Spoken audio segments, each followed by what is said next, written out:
ఎంత మధురమైనది యెహోవా నామము.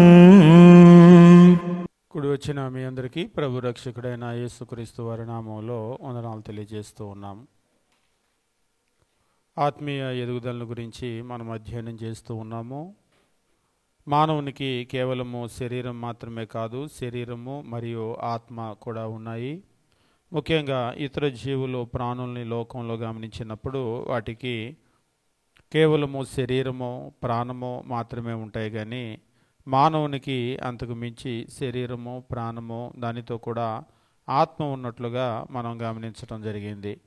కాబట్టి ఎప్పుడైతే మానవునికి ఆత్మ ఉంటుంది అనేటువంటి విషయాన్ని మనం గమనించామో, ఆత్మ ఉన్నప్పుడు ఆ ఆత్మ ఏమవుతుంది అనేటువంటి విషయాన్ని కూడా మనం పరిశీలన చేయవలసిన అవసరం ఉంది. ఎందుకంటే మానవునికి ఉన్నటువంటి శరీరాన్ని గురించి మనిషి అనేక రకాలైనటువంటి పరిశోధనలు చేస్తూ ఉంటాడు. ప్రతి అవయవం మీద కూడా అవయవాలు అనేటువంటివి ఎలా పనిచేస్తూ ఉన్నాయి, ఆ అవయవాలు బాగా పనిచేయాలంటే ఎటువంటి ఆహారం తీసుకోవాలి, ఎటువంటి వ్యాయామము, ఇంకా మన యొక్క ఆయుష్ అనేటువంటిది పెరగాలి అంటే ఏ విధంగా మనం జీవించాల్సిన అవసరం ఉంది. దీని మీద పెద్ద పెద్ద పరిశోధనలు చేస్తూ ఉంటారు. అయితే మనం గమనించవలసినటువంటి విషయం ఏమిటి అంటే, ఈ లోకంలో తాత్కాలికంగా కొద్ది కాలము ఉండేటువంటి శరీరాన్ని గురించి, శరీర అవయవాలను గురించే మనం ఇన్ని పరిశోధనలు గనక చేసినట్లయితే, మరి నిత్యము ఉండేటువంటి ఆత్మను గురించి మనం ఎంత అక్కర తీసుకోవాలి అనేటువంటి విషయాన్ని మనం పరిశీలన చేయవలసిన అవసరం ఉంది. ఎందుకంటే మానవుని యొక్క ఆత్మ అనేటువంటిది అది నశించిపోయేటువంటిది కాదు, దానికి నాశనం అనేటువంటిది లేదు. మనం బైబిల్లో గమనిస్తూ ఉంటాం. మానవునికి ఉండేటువంటి ఆత్మను గురించి మనిషి ఎలాగైతే ఈ లోకములో శరీరాన్ని కలిగి ఉన్నాడో అలాగనే ఆత్మను కూడా కలిగి ఉన్నాడు. ఆత్మ అనేటువంటిది ప్రసంగి గ్రంథం 12:7 మనం గమనించేటప్పుడు, ఆత్మ దాని దయచేసిన దేవుని యొద్దకు మరలపోవును అని చెప్పేసి అంటూ ఉంటాడు. ఈ ఆత్మ యొక్క స్వభావాన్ని గురించి చెప్పేటప్పుడు, దేవుడు తన పోలికలో ఆయన యొక్క స్వరూపములో మానవుణ్ణి చేశాడు. అంటే దేవుడు ఎలాగైతే ఆత్మగా ఉన్నాడో అదే రీతిగా ఆత్మను మనకివ్వటం జరిగింది. కాబట్టి దేవుని యొక్క ఆత్మ అనేటువంటిది నిత్యమైనదైతే మన ఆత్మ కూడా ఖచ్చితంగా నిత్యంగానే ఉంటుంది. అంటే ఆత్మకు నాశనం లేదు అనేటువంటి విషయాన్ని మనం గమనించాలి. ముఖ్యంగా ఆత్మీయ ఎదుగుదల అంటే ఆత్మను గూర్చినటువంటి విషయాలు, ఆత్మ శాశ్వతమైనటువంటిది, ఈ భూమిని దాటిన తర్వాత కూడా దేవుని దగ్గరకు వెళ్తుంది. అంతేకాదు మనకు తీర్పు అనేటువంటిది ఒకటి జరుగుతుంది. పరలోకము నరకము అనేటువంటివి ఉన్నాయి. మనము క్రీస్తులా ఎదగవలసినటువంటి అవసరం ఉంది. ఈ విషయాలన్నింటినీ కూడా మనం గమనించాలి. ముఖ్యంగా క్రైస్తవ జీవితము అనేటువంటిది ఆ రాబోయేటువంటి జీవితము సొంతం చేసుకోవటానికి మనం పడేటువంటి ప్రయాస అయి ఉండాలి. ఈ లోకంలో కొందరు క్రైస్తవ జీవితాన్ని కూడా ఈ శరీరం కొరకు జీవించటానికి వారు ప్రయాసపడుతూ ఉంటారు.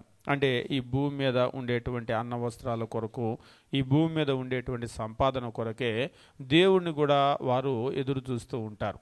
అంటే దేవుడు ఈ లోకంలో ఉండే అన్న వస్త్రాలు లేదంటే ఈ భూమి మీద ఉండేటువంటి ఈ శరీరానికి లేదా ఈ జీవితానికి సహాయం చేయడం అంటే ఖచ్చితంగా చేస్తాడు.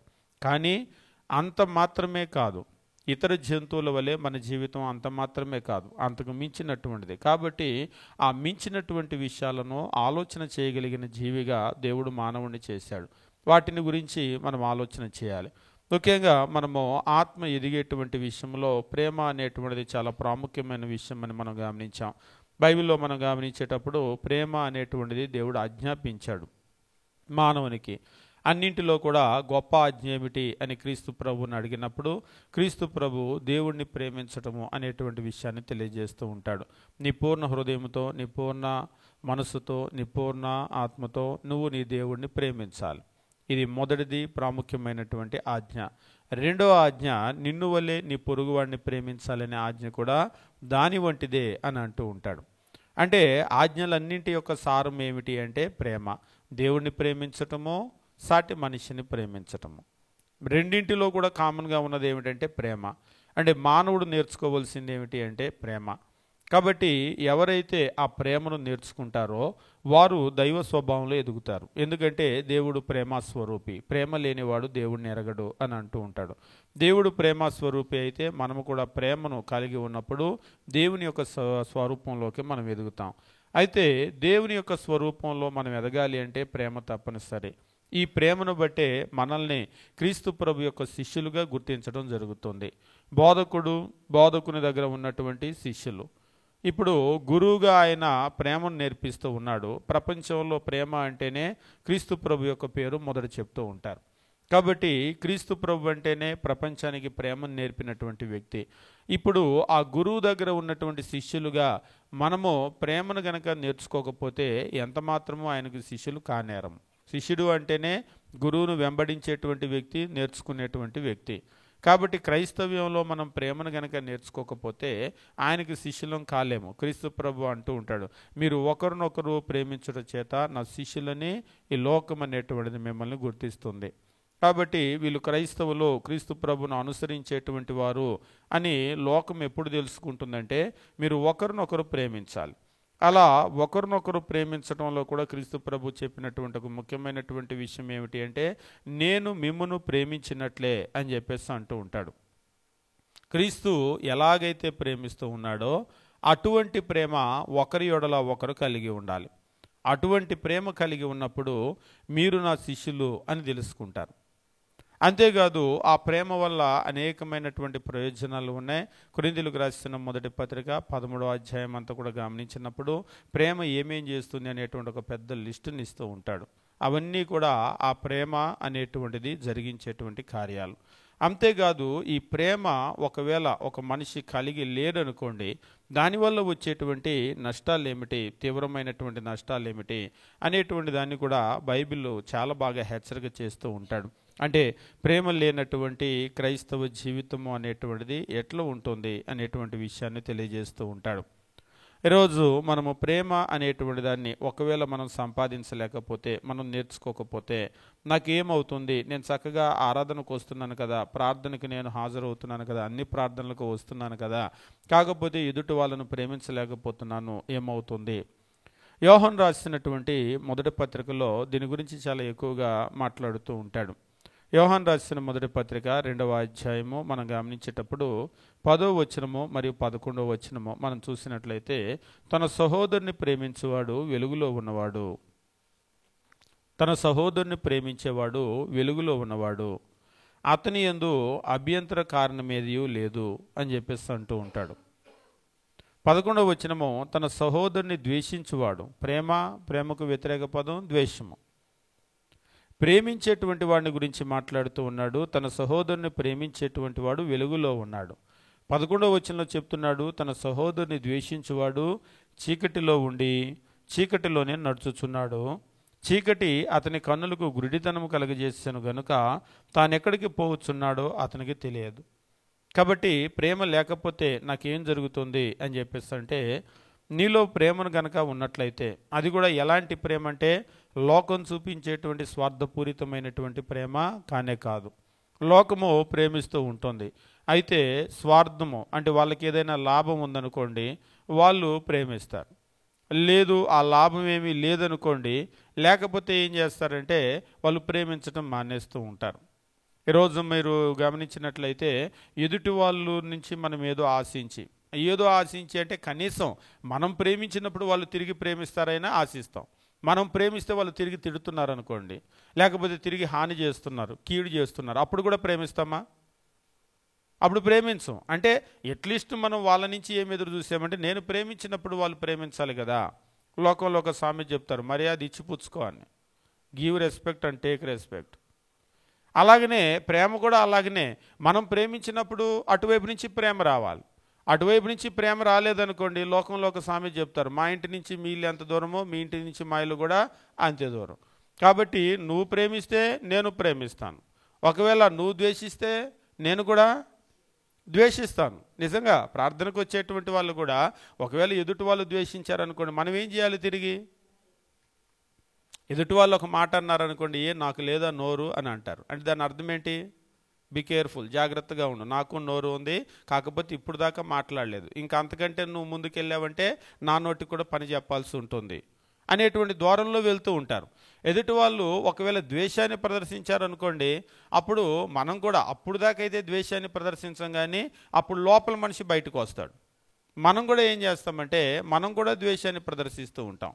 ఎదుటి వాళ్ళు ఎలాగైతే స్వార్థపూరితంగా నడుచుకుంటారో వాళ్ళ ఎడల మనం అలాగనే నడుచుకుంటూ ఉంటాం. లోకంలో టిట్ ఫర్ టాట్ అని చెప్పేసి అంటూ ఉంటారు. అంటే వాళ్ళు ఏదైతే చేస్తారో ఆ ఎత్తుకు పై ఎత్తు, అంటే నీకు మించి నేను కూడా చేయగలను అని లోకంలో రుజువు చేసుకున్నారనుకోండి గొప్ప. లోకంలో నువ్వు చేయగలిగిన దానికంటే నేను ఎక్కువ చేయగలను అని కనుక రుజువు చేసుకుంటే వాళ్ళు గెలిచినట్లు ఒక రకంగా. అందుకనే వాళ్ళు ఒక తిట్టు తిడితే మనం 2 తిట్లు తిట్టాలి, అదే వాళ్ళు 4 తిడితే మనం 5 తిట్టాలి. అదే వాళ్ళు ఒకవేళ ద్వేషాన్ని ప్రదర్శించారనుకోండి, మనం కూడా ఏం చేయాలి? గెలవాలంటే అంతకు మించినటువంటి ద్వేషాన్ని ప్రదర్శించాలి. అంటే మనకు తెలియకుండానే మనం పనికిమాలిన వాళ్ళం అయిపోతున్నాం పోటీ పెట్టుకొని. అందుకనే బైబిల్లో అంటాడు, దుష్టుని చూసి మత్సరపడవద్దు అని అంటాడు. అంటే నువ్వు దుష్టుని చూసి ఎప్పుడైనా మత్సరపడ్డావు అంటే అది చాలా ప్రమాదానికి దారితీస్తుంది. ఉదాహరణకి ఒకడెవడో, మనం పొద్దున్నే లేచి పనికి వెళ్తున్నాం, రోజంతా కష్టపడితే 400, 500, 1000 రూపాయలు వస్తున్నాయి. ఒకడు అలా బస్ స్టాండ్కి వెళ్ళాడు, ఇలా జేబు కొట్టుకొని 1000 రూపాయలు కాదు 10,000 తెచ్చుకున్నాడు. ఒరే, నేను పొద్దుటి నుంచి కష్టపడితే నాకు 1000 రూపాయలు రావట్లేదు, వాడు అలా వెళ్ళాడు ఇలా 10,000 తెచ్చుకున్నాడు అని వాడిని చూసి ఇప్పుడు మనం మత్సరపడ్డాం అనుకోండి, పోటీ పెట్టుకుంటే ఏమవుతుంది? వాడు 10,000 కొట్టేసుకొని వస్తే మనం 15,000 కొట్టేసుకొని రావాలి. అంటే మనం అంతకు మించినటువంటి దొంగ, అంతకు మించిన వెధవవుతాం మనం. కాబట్టి ఎప్పుడు కూడా మంచి విషయంలో మనం పోటీ పడాలి, సద్విషయాల విషయంలో పోటీ పడాలి, కానీ ఈ దుష్టత్వ విషయంలో అనేటువంటిది మనం ఎప్పుడూ కూడా వాళ్ళని చూసి నేర్చుకోకూడదు, ఎప్పుడు అసలు పోటీ పడకూడదు. ఎదుటి వాళ్ళు ద్వేషాన్ని ప్రదర్శించినప్పుడు నేను గెలవాలి అనుకుంటే నువ్వు అంతకు మించినటువంటి ద్వేషాన్ని ప్రదర్శించవలసినటువంటి అవసరం ఉంటుంది. క్రీస్తు ప్రభువుని చూడండి, ఆయన మీద నిజంగా యూదులు చాలా ద్వేషాన్ని ప్రదర్శించారు, చాలా ద్వేషాన్ని. నిజంగా ఆయన ఎవరికి కూడా కీడు చేయలేదు, ఎవరికి కూడా హాని చేయలేదు. ఆయన భూమి మీద ఎవరికి హాని చేసినటువంటి వ్యక్తి కాదు, ఇంకా ఆయన చాలామందికి మేలు చేశాడు. ఇంకా చెప్పాలి అంటే క్రీస్తు ప్రభు అనుదిన ఒక పరిచర్య కనుక మీరు చూసినట్లయితే, డే టు డే లైఫ్ ఆయన యొక్క జీవితం ఎట్లుందని చూస్తే, ఉదయం లేచిన దగ్గర నుంచి రాత్రి నిద్రపోయే వరకు ఆయన పరోపకారం చేస్తూనే జీవించాడు. ఆకలిగా ఉన్న వారికి ఆహారం పెట్టటము, వ్యాధిగ్రస్తులను బాగు చేయటము, ఊరూరు తిరిగి, వాళ్ళైనా చుట్టాల బంధువులు ఆయనకి, ప్రతి ఊరు కూడా పొద్దున లేస్తే ఊరూరు తిరిగి అందరికీ మేలు చేస్తూనే ఉన్నాడు, అందరికీ మేలు చేస్తూనే ఉన్నాడు. నిజంగా అటువంటి వ్యక్తిని ఎవరైనా ద్వేషిస్తారా? అటువంటి వ్యక్తిని ఎవరైనా చంపుతారా? ఇప్పుడు ఊర్లలోకి వచ్చి అందరికీ ఆయన మేలు చేస్తూ ఉంటే, సాధారణంగా ఆలోచన చేసినట్లయితే ఎంతోమందికి మేలు చేస్తున్నాడు, ఆయన్ని సిలువ వేయండి చంపితే రేపటి నుంచి ఆ మేలు ఉండదు కదా, మనకి మన ఊర్లకి అటువంటి మేలు జరగదు కదా అని ఆలోచన చేశారా?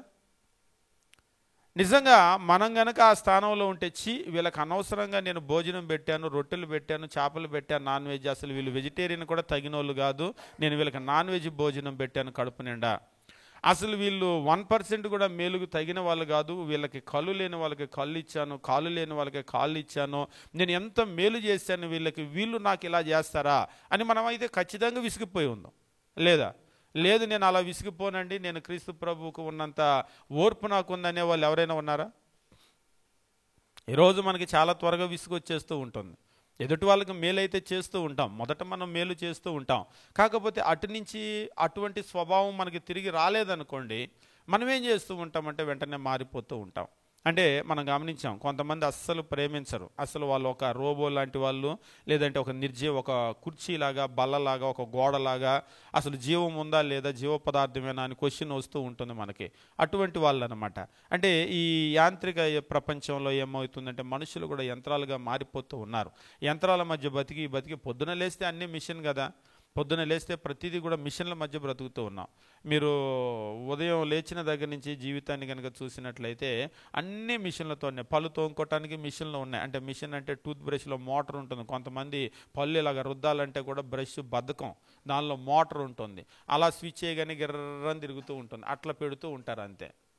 అప్పుడప్పుడు అనిపిస్తూ ఉంటుంది, వీళ్ళు ఇలా పెట్టడం కూడా 4 రోజులకి బద్ధకం అయ్యి దానికి ఒక రోబోను పురమాయించుకుంటారేమో, అది వచ్చి నోరు తెరిస్తే నోట్లో పెట్టి అది అలాగ తోమేసి వెళ్ళిపోతుందేమో. మనిషికి చాలా సుఖం, పొద్దున్న లేస్తే పళ్ళు తోమాలంటే మిషను, ఇంకా చెప్పాలంటే మీరు అప్పుడప్పుడు బస్సుల్ని కారుల్ని కడుగుతారు చూసారా, మీరు అంటే బాగా ఎక్కువ బల్క్లో కడిగి ఆర్టీసీ మీరు డిపోలో కూడా చూస్తే బస్సు అలా లోపలికి వెళ్తూ ఉంటే ఇలా రోల్ అవుతూ కడుగుతూ ఉంటుంది. మీరు చూసారా, వాటర్ స్ప్రింకిల్ చేస్తూ ఉంటుంది, ఇలా ఆ చివర ఈ చివర పైన ఇట్లా రోల్ అవుతూ ఉంటుంది అనమాట బ్రషెస్.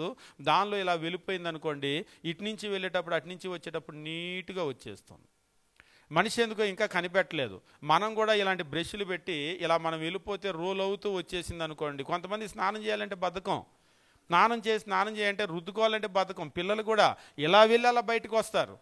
నిజంగా అప్పుడప్పుడు అనిపిస్తుంది, ఇన్ని మిషన్లు కనిపెట్టారు, మనిషికి స్నానం చేసే ఒలు రుద్దే మిషన్ కనుక కనిపెడితే ఇలా వెళ్ళి కూర్చున్నారనుకోండి, ఆ చేయి ఈ చేయి దాపి శుభ్రంగా రుద్ది బయటికి తోసింది అనుకోండి, బ్రహ్మాండంగా ఉంటుంది. మనిషి ఎన్నో అంటే రాబోయే రోజుల్లో అది కూడా వస్తుంది.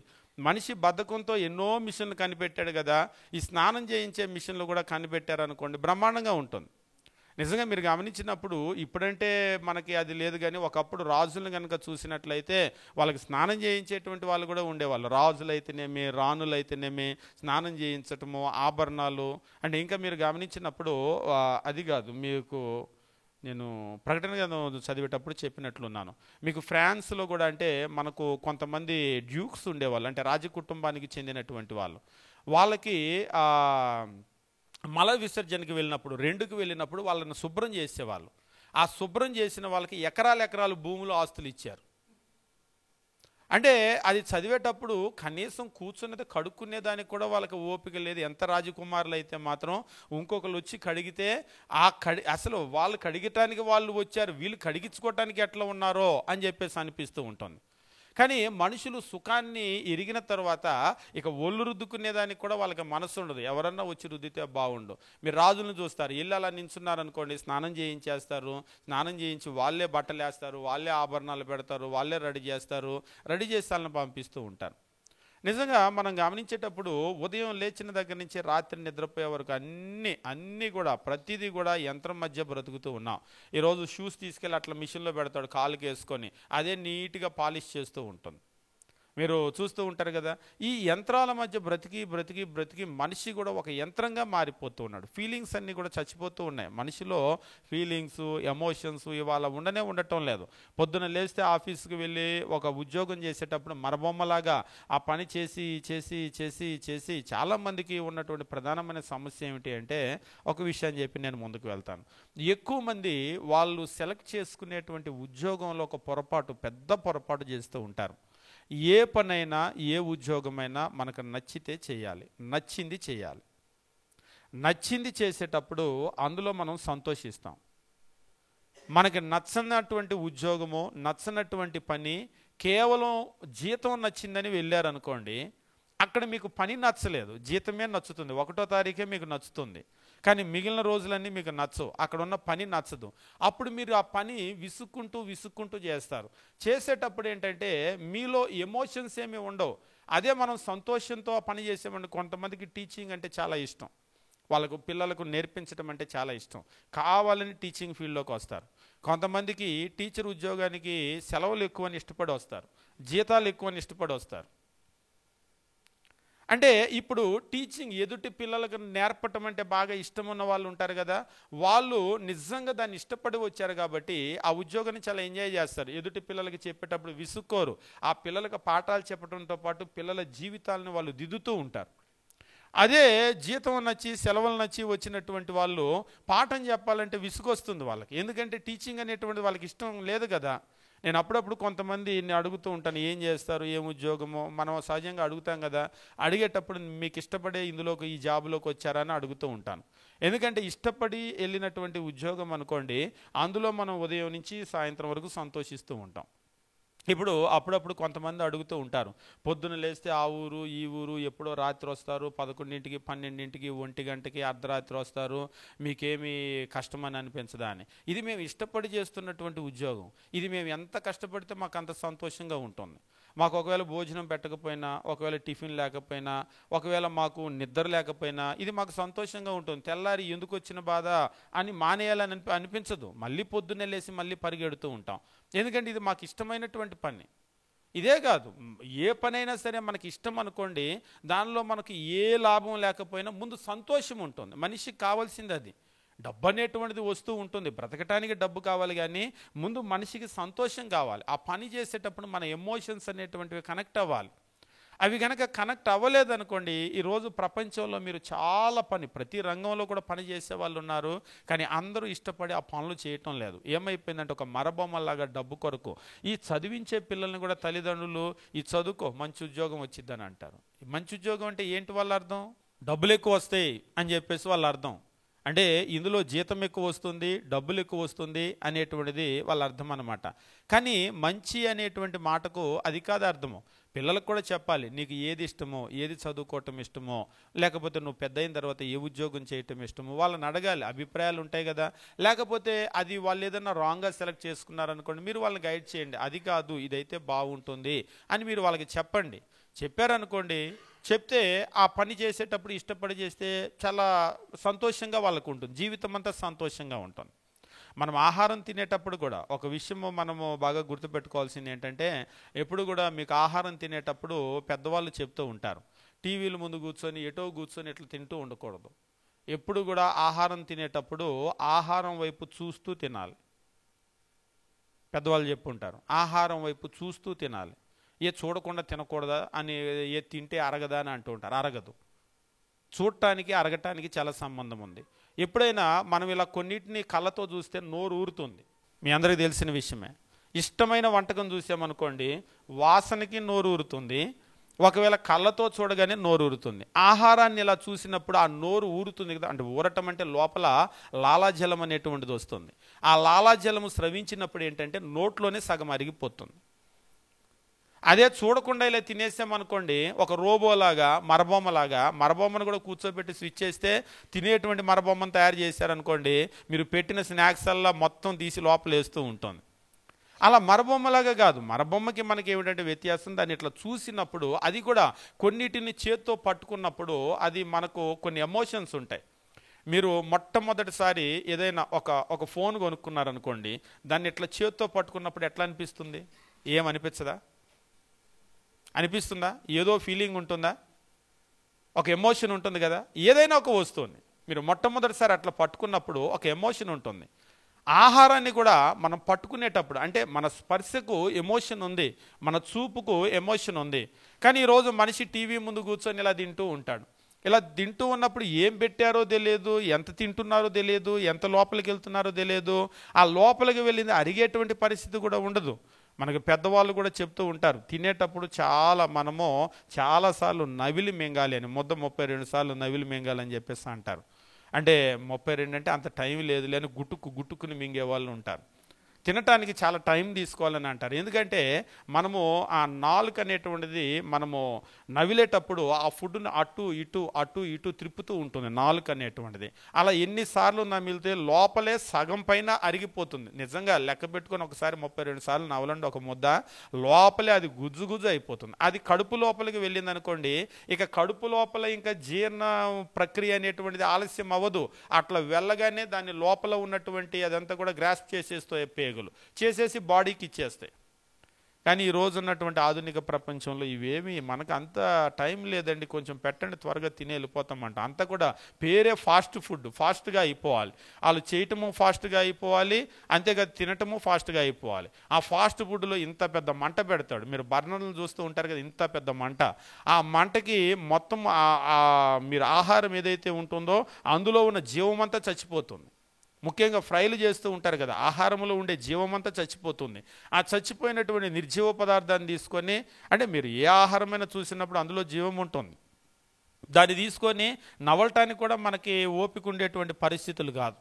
కాబట్టి మనం గమనించేటప్పుడు యంత్రాల మధ్య మనం బ్రతుకుతూ మనం కూడా ఒక యంత్రంగా మారిపోతూ ఉన్నాం. ఏ విషయంలో కూడా మనము రాను ఇక ప్రపంచం అనేటువంటిది హ్యూమన్ ఎమోషన్స్, భార్యాభర్తలు, పిల్లలు, లేకపోతే కుటుంబాలు, ఈ ఎమోషన్స్ ఇప్పటికే బంధుత్వాల మీద ఎమోషన్స్ లేవు. మన బంధువా, పిన్ అవుతారా, బాబాయ్ అవుతారా, అత్త అవుతారా, మామ అవుతారా, సరేలే అని ఒక ఊ కొడుతున్నారు పిల్లలకి చెప్తే. ఒకప్పుడు చూడండి, పరిగెత్తుకొని వచ్చేవాళ్ళు బంధువులు వస్తే. మీరు పాత రోజుల్లో కనుక మీరు బంధువులు ఇంటికి కనుక వెళ్తే ఎట్లా ఉండేది ఎమోషను? ఆ పిల్లలు వాళ్ళు పరిగెత్తుకొని వచ్చేవాళ్ళు, వెళ్తాము అంటే వదిలిపెట్టేవాళ్ళు కాదు. ఇవాళ అలాంటి బంధుత్వాలు ఉన్నాయా?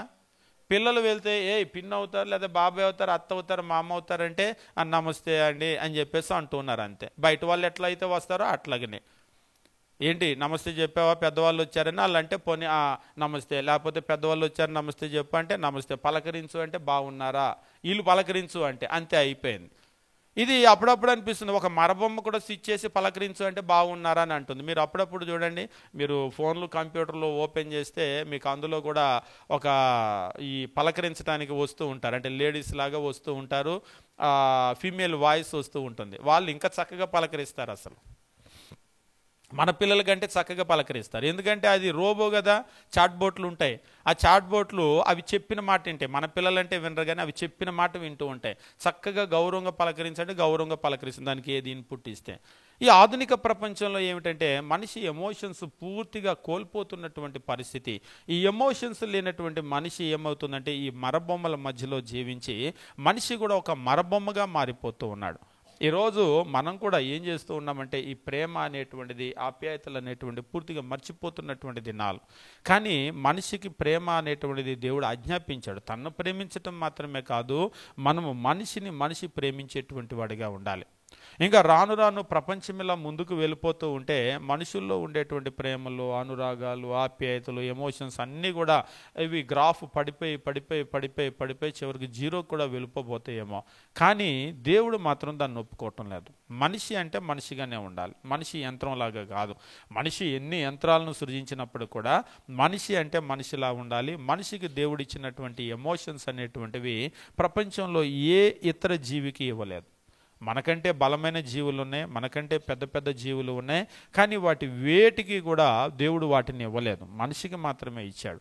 కాబట్టి మనిషికి డబ్బు కంటే, ఆస్తి ఐశ్వర్యాల కంటే ఈ ఎమోషన్స్ అనేటువంటి చాలా ముఖ్యమైనవి. ఎందుకు అంటే ఈ ఎమోషన్స్ మనల్ని బ్రతికిస్తాయి. మనం అప్పుడప్పుడు గమనిస్తూ ఉంటాం, ముఖ్యంగా పాజిటివ్ ఎమోషన్ అనేటువంటివి. మనిషి ఎప్పుడైతే ప్రేమతో ఉన్నాడో, ప్రేమతో ఉంటే మనిషి ఆరోగ్యం బాగుంటుంది, ఆయన యొక్క ఆయుష్ బాగుంటుంది. మీరు ఎప్పుడు కూడా ఎదుటి వాళ్ళని ప్రేమిస్తూ ఉన్నారనుకోండి, మీరు చాలా సంతోషంగా ఉంటారు. మీలో హార్మోన్స్ కూడా చాలా బాగా ఉత్పత్తి అవుతూ ఉంటాయి. అంతేకాదు మనిషి ద్వేషంతో ఉన్నాడనుకోండి, కుళ్ళుతో ఉన్నాడనుకోండి, అసూయతో ఉన్నారనుకోండి, ఎదుటి వాళ్ళని చూస్తేనే కుతకుతలాడిపోతూ ఉంటారు కొంతమంది. వాళ్ళ లోపల ఉన్న ఆరోగ్యం కూడా చచ్చిపోతూ ఉంటుంది. ఎప్పుడైనా సరే మీరు మొహం చూడండి, కొంతమంది మొహాన్ని చూస్తే చాలా గ్లో ఉంది అని చెప్పేసి అంటూ ఉంటారు. గ్లో ఉందంటే ఆ క్రీములు ఈ క్రీములు రాస్తే వచ్చేది కాదు. మనిషి ఏదో చేస్తూ ఉంటాడు కానీ, ముఖానికి మేకప్లు వేస్తూ ఉంటాడు కానీ, మీరు సహజంగా చూడండి, సంతోషంగా ఉండేటువంటి వాళ్ళ స్కిన్ అనేటువంటిది చాలా బాగా ఉంటుంది. స్కిన్నే కాదు, ఆరోగ్యం అంతా కూడా బాగుంటుంది. ఎందుకంటే లోపల మీరు పైన ఉండేటువంటి పూత ఏదో రాయగలరు కానీ, ఏదో మేకప్ లేకపోతే క్రీమ్స్ అప్లై చేయగలరు కానీ, లోపల హార్మోన్స్ ఏమి మీకు ఉత్పత్తి అవ్వవు కదా. ఆ హార్మోన్స్ ఉత్పత్తి అవ్వటం వల్ల శరీరంలో ఉండే అవయవాలన్నీ కూడా పనిచేస్తూ ఉంటాయి. దేవుని యొక్క వాక్యాన్ని మనం గమనించేటప్పుడు ఆత్మీయ జీవితానికి, భౌతిక జీవితానికి కూడా, మరొక రకంగా చెప్పాలంటే భౌతిక జీవితానికి, ఆత్మీయ జీవితానికి, రెండింటికి కూడా ఎమోషన్స్ చాలా ప్రాముఖ్యమైనవి. అందులో కూడా ఈ ప్రేమ అనేటువంటిది అత్యున్నతమైనటువంటిది, అన్నింటికంటే కూడా గొప్పది. ఈ ప్రేమ ఏ మనిషి యొక్క జీవితంలోకి అయితే వస్తుందో, జీవితంలో అయితే ఉంటుందో, వారి యొక్క భౌతిక జీవితం బాగుంటుంది, వారి కుటుంబం బాగుంటుంది, వారి ఆత్మీయ జీవితం కూడా బాగుంటుంది. మీరు ఎప్పుడైనా సరే ఒక ప్రశ్న మనం అడిగి ముందుకు వెళ్దాం. మీరు ఎప్పుడైనా సరే మిమ్మల్ని ప్రేమించే వాళ్ళ దగ్గర మీరు కొంత సమయాన్ని గడపాలనుకుంటారా? మీ మీద అసూయపడి, మీ మీద ద్వేషము చూపిస్తూ, మీ మీద కుట్రలు చేసేటువంటి వాళ్ళతో మీరు సమయం గడపాలని అనుకుంటారా? ఎవరితో మీరు కొంత సమయం మీకు ఉందనుకోండి, పోనీ మనసు బాగలేదు, ఎవరి దగ్గరికి వెళ్ళాలనుకుంటారు? పోనీ ఫోన్ చేసేనే ఎవరితో మాట్లాడతారు మనసు బాగోకపోతే? ఒకసారి మనకి ఏదైనా మనసు బాగున్నప్పుడు, కష్టం వచ్చినప్పుడు ఎవరితో అయినా సరే మీరు చూడండి, చుట్టాలు బంధువులే కాదు, కొంతమందితోనే చెప్పుకుంటూ ఉంటారు. అలా చెప్పినప్పుడు ఏంటంటే వాళ్ళకి మనసులో ఉన్న కష్టం అంతా దిగిపోతుంది. కానీ కొంతమంది BBC ఛానల్ లాగా పనిచేస్తారు. పొరపాటున వాళ్ళకి ఏదన్నా చెప్పామంటే ఊరంతా చెప్పేసినట్టే, ఇంకా వాళ్ళొక్కరికి చెప్తే చాలు, ఇంకెవరికి చెప్పాల్సిన అవసరం ఉండదు. అందుకనే ఇవాళ రేపు ఏంటంటే ఎవరిని నమ్మలేక లోపల కష్టం ఉన్నా కానీ ఎవరికి చెప్పటం లేదు. ఎందుకంటే ఎవరికన్నా పొరపాటుని చెప్పారనుకోండి, ఇక అంతే మొత్తం అంతా వెళ్ళిపోతూ ఉంటుంది. అంటే పర్సనల్గా ప్రైవేట్గా మనకేవో మన జీవితంలో ఉండే సమస్యలు, ఏవో కుటుంబ సమస్యలు ఉంటూ ఉంటాయి కదా. ఉండేటప్పుడు మనుషులతో పంచుకున్నప్పుడు, మనల్ని ప్రేమించే మనుషులతో పంచుకున్నప్పుడు ఆ భారం అనేటువంటిది, బరువు అనేటువంటిది దిగిపోతూ ఉంటుంది. కానీ ఈరోజు అలాగ పంచుకోదగినటువంటి వ్యక్తులు కూడా లేరు. కానీ నిజంగా స్థానిక సంఘంలో ఉండేటువంటి వ్యక్తులందరూ కూడా ఒకరికి ఒకరు అవయవాలుగా, ఒకే కుటుంబ సభ్యులుగా, నిజంగా ఒకరినొకరు అత్యంత క్రీస్తులాగా ప్రేమించేటువంటి వారు గనక, వారిలాగా గనక ఉన్నట్లయితే నిజంగా అంతకంటే దీవెనేమి ఉండదు, ఇంతకంటే ఒక గొప్ప స్థలమేమి కూడా ఉండదు. ఇక్కడికి రావాలి అని చెప్పేసి కోరుకుంటూ ఉంటారు. నిజంగా దేవుడు తన సన్నిధిలో ఉండేటువంటి బిడ్డలు అలాగ ఉండాలి అని చెప్పేసి దేవుడు కోరుకుంటూ ఉన్నాడు. మనం గమనించేటప్పుడు 2వ అధ్యాయం 10-11 వచనాల్లో, తన సహోదరుని ప్రేమించేవాడు వెలుగులో ఉన్నాడు, అతని యందు అభ్యంతర కారణము ఏది కూడా లేదు. అంటే ఒక మనిషి ప్రేమ ఎప్పుడైతే ప్రేమించేవాడిగా ఉంటాడో ఇక అతనిలో అభ్యంతర కారణం ఏమీ కూడా లేదు. ఇక ఆయనలో మీరు ఏ ఫాల్ట్ కూడా చెప్పలేరు. కానీ ఒక మనిషి తన సహోదరుని ద్వేషించేవాడు చీకటిలోనే ఉండి చీకటిలోనే నడుచుచున్నాడు, చీకటి అతని కన్నులకు గురుడిదనం కలగజేసిన కనుక తాను ఎక్కడికి పోతున్నాడో అతనికి తెలియదు. అంటే ఒక మనిషి ఎప్పుడైతే ద్వేషాన్ని కలిగి ఉంటాడో, ద్వేషాన్ని కలిగి ఉన్నటువంటి మనిషి తాను చీకట్లోనే ఉన్నాడు, తను చీకట్లోనే నడుస్తున్నాడు, అసలు తానెటు పోతున్నాడో తనకే తెలియనటువంటి పరిస్థితిలో తాను ఉంటాడు అనేటువంటి విషయాన్ని తెలియజేస్తున్నాడు. 3వ అధ్యాయము 10వ వచనము మనం గమనించేటప్పుడు ఇక్కడ దీనిని బట్టి దేవుని పిల్లలు ఎవరో అపవాది పిల్లలు ఎవరో తేటబడునో అని అంటూ ఉంటాడు. యోహాను రాసిన మొదటి పత్రికలోనే 3వ అధ్యాయం 10వ వచనంలో దీనిని బట్టి దేవుని పిల్లలెవరో అపవాది పిల్లలెవరో తేటపడును. దేనిని బట్టి? నువ్వు దేవుని బిడ్డవా అపవాది బిడ్డవా అని ఎవరైనా అడిగారు అనుకోండి, వెంటనే తడుముకోకుండా మనం చెప్పే సమాధానం ఏంటి? దేవుని బిడ్డని. బాప్తిసం కూడా పొందితే ఇంకా దేవుని బిడ్డవా అపవాది బిడ్డవా అని అడుగుతావేంటి అని అంటూ ఉంటాం, అంతే కదా. బాప్తిసం పొందటం అంటే మనం ఏంటంటే మనకి 100% నేను దేవుని బిడ్డను అయిపోయాను, నెలలో మునిగాను కాబట్టి అని అనుకుంటాను. కానీ ఇక్కడ అంటున్నాడు దీనిని బట్టి. దేనిని బట్టి? ఇక్కడ బాప్తిసాన్ని గురించి మాట్లాడటం లేదు. దేని గురించి మాట్లాడుతున్నాడంటే దీనిని బట్టి దేవుని పిల్లలు ఎవరో అపవాది పిల్లలు ఎవరో తేటబడునో, నీతిని జరిగించని ప్రతివాడునో తన సహోదరుని ప్రేమింపని ప్రతివాడునో దేవుని సంబంధులు కారు. నీతిని జరిగించని ప్రతివాడు, నీతి అంటే ఆయన ఆజ్ఞలు గైకొనవలసినటువంటి అవసరం ఉంటుంది. అంటే ఆయన మాట వినాలి, ఆయన చెప్పినట్లుగా చేయాలి. రెండోది చెప్తూ ఉన్నాడు, తన సహోదరుని ప్రేమింపని వాడు దేవుని సంబంధులు కారు. అంటే సహోదరులను నువ్వు ప్రేమిస్తేనే నువ్వు దేవుని బిడ్డవవుతావు, దేవుని పిల్లలు అవుతారు. సహోదరుని ప్రేమించకపోతే వారు దేవుని పిల్లలు 100% కాలేరు. కాబట్టి మనము దేవుని పిల్లలం అవ్వాలి అని అంటే ఖచ్చితంగా మనము మన యొక్క సహోదరులను ప్రేమించేటువంటి వారిగా మనం ఉండవలసినటువంటి అవసరం ఉంది. ఇక్కడ మనం గమనించినట్లయితే ఈ సహోదర ప్రేమను గురించి నిజంగా యోహాను పత్రికలో చాలా ఎక్కువగా రాస్తూ ఉంటాడు. యోహాను పత్రికలో రాసేటప్పుడు ముఖ్యమైనటువంటి 3 పదాలను ఉపయోగిస్తూ ఉంటారు. మీరు యోహాను పత్రిక కనుక చూసినట్లయితే చిన్నపిల్లలారా అని చెప్పేసి అంటూ ఉంటాడు, చిన్నపిల్లలు అని అంటూ ఉంటాడు, యవ్వనులారా అని చెప్పేసి అంటూ ఉంటాడు. అంటే ఈ యోహాను పత్రిక మనం చదివేటప్పుడు చిన్నపిల్లలకి ఇచ్చినటువంటి ఇన్స్ట్రక్షన్స్ ఉన్నాయి, యవ్వనస్తులకి ఇచ్చినటువంటి ఇన్స్ట్రక్షన్స్ ఉన్నాయి. అంతేకాదు మనం బైబిల్లో చదివేటప్పుడు ఎదిగినటువంటి వాళ్ళని గురించి మాట్లాడుతూ ఉంటాడు. అంటే ఎదిగినటువంటి వాళ్ళు అంటే ఆత్మ సంబంధంగా బలపడినటువంటి వాళ్ళని గురించి మాట్లాడుతూ ఉంటాడు. మీరు 2వ అధ్యాయము 1వ వచనాన్ని గమనించేటప్పుడు యోహాను రాసినటువంటి మొదటి పత్రికలోనే నా చిన్నపిల్లలారా మీరు పాపము చేయకుండుటకై ఈ సంగతులు మీకు వ్రాయిస్తున్నాను. అంటే ఇది భౌతికంగా చిన్నపిల్లలు కాదు, భౌతికంగా యవనస్తులు కాదు, లేదా భౌతికంగా ఎదిగినటువంటి వారు కాదు. దేని గురించి మాట్లాడుతున్నాడంటే ఆత్మ సంబంధంగా చిన్నపిల్లలు, ఆత్మ సంబంధంగా యవ్వనులు, ఆత్మ సంబంధంగా ఎదిగినటువంటి వాళ్ళు. ముఖ్యంగా ఒకవేళ 50 సంవత్సరాలైనా 60 సంవత్సరాలైనా ఇప్పుడే బాప్తిసం పొంది రక్షణలోనికి వచ్చారనుకోండి, వాళ్ళు ఇంకా చిన్నపిల్లలే. అప్పుడప్పుడు నేను చెప్తూ ఉంటాను, మనకి సంఘాల్లో చిన్నపిల్లలు పెద్దవాళ్ళు చిన్నపిల్లలుగా ఉంటారు. ఉదాహరణకి మనకు కొంతమంది పిల్లలు ఉన్నారు, వాళ్ళు బాప్తిసం పొందారనుకోండి, వాళ్ళు ఒకవేళ 13, 14, 15, 16 ఏదో ఆ వయసులో వాళ్ళు బాప్తిసం పొందారు అనుకోండి. వాళ్ళు బాప్తిసం పొందినటువంటి 4 సంవత్సరాల తర్వాత ఇప్పుడు 50 ఏళ్ళు 60 ఏళ్ళు ఉన్నోళ్ళు ఒకరు వచ్చి బాప్తిసం పొందారు, రక్షణ పొందారు. ఇప్పుడు ఆ పిల్లల బాప్తిసం పొంది ఒక 4-5 ఏళ్ళు 10 ఏళ్ళు అవుతుంది. వాళ్ళకి ఆత్మ సంబంధంగా 10 సంవత్సరాల వయసు ఉంటుంది. 50 ఏళ్ళున్నా 60 ఏళ్ళున్నా వాళ్ళు ఇప్పుడే బాప్తిసం పొందారు. వాళ్ళ వయసు ఎంత అంటే ఇప్పుడు 0. నిజంగా భౌతికంగా చూస్తేనేమో వాళ్ళకి 15, 16 సంవత్సరాలు 20 సంవత్సరాలు, ఎందుకంటే బాప్తిసం పొంది 10 ఏళ్ళు అయింది కదా, వాళ్ళకి 25 సంవత్సరాలు రావచ్చు. వాళ్ళకి ఆత్మ సంబంధంగా 10 సంవత్సరాలు వాళ్ళు ఎదుగున్నారు. కానీ 50-60 సంవత్సరాలు ఉన్న ఆత్మ సంబంధంగా మాత్రం వాళ్ళు 0 ఇప్పుడే ప్రారంభమయ్యారు. వీళ్ళిద్దరిలో ఎవరు పిల్లలు అంటే చూడటానికేమో భౌతికంగా వాళ్ళు పిల్లలు, కానీ ఆత్మ సంబంధంగా మాత్రం వీళ్ళు పిల్లలు. ఇప్పుడు ఈ పిల్లలుగా ఉన్నటువంటి వాళ్ళు అంటే పిల్లలు అంటే ఈ భౌతికమైన పిల్లలు కాదు, ఆత్మ సంబంధంగా ఎవరైతే పిల్లలుగా ఉన్నారో ఆ చిన్న పిల్లల గురించి మాట్లాడుతూ ఉన్నాడు.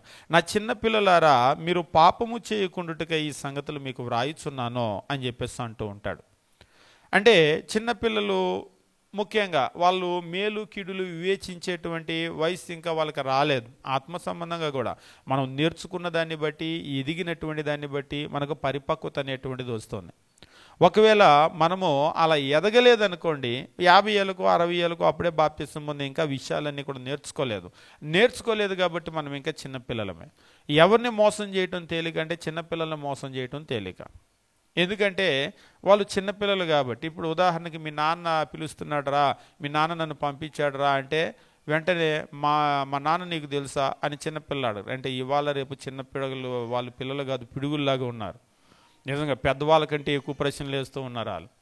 ఒకటి కాదు, టక టక టక టక మా నాన్న మీకు తెలుసా, మా నాన్న పేరేంటి చెప్పు, మా నాన్న అది చెప్పు ఇది చెప్పు అని అడుగుతూ ఉన్నారు. అయితే వాస్తవంగా చిన్నపిల్లలను కనుక మనం గమనించినట్లయితే ఈ చిన్నపిల్లలు వాళ్ళకి మేలు కీడులు వివేచన అనేటువంటిది ఉండదు.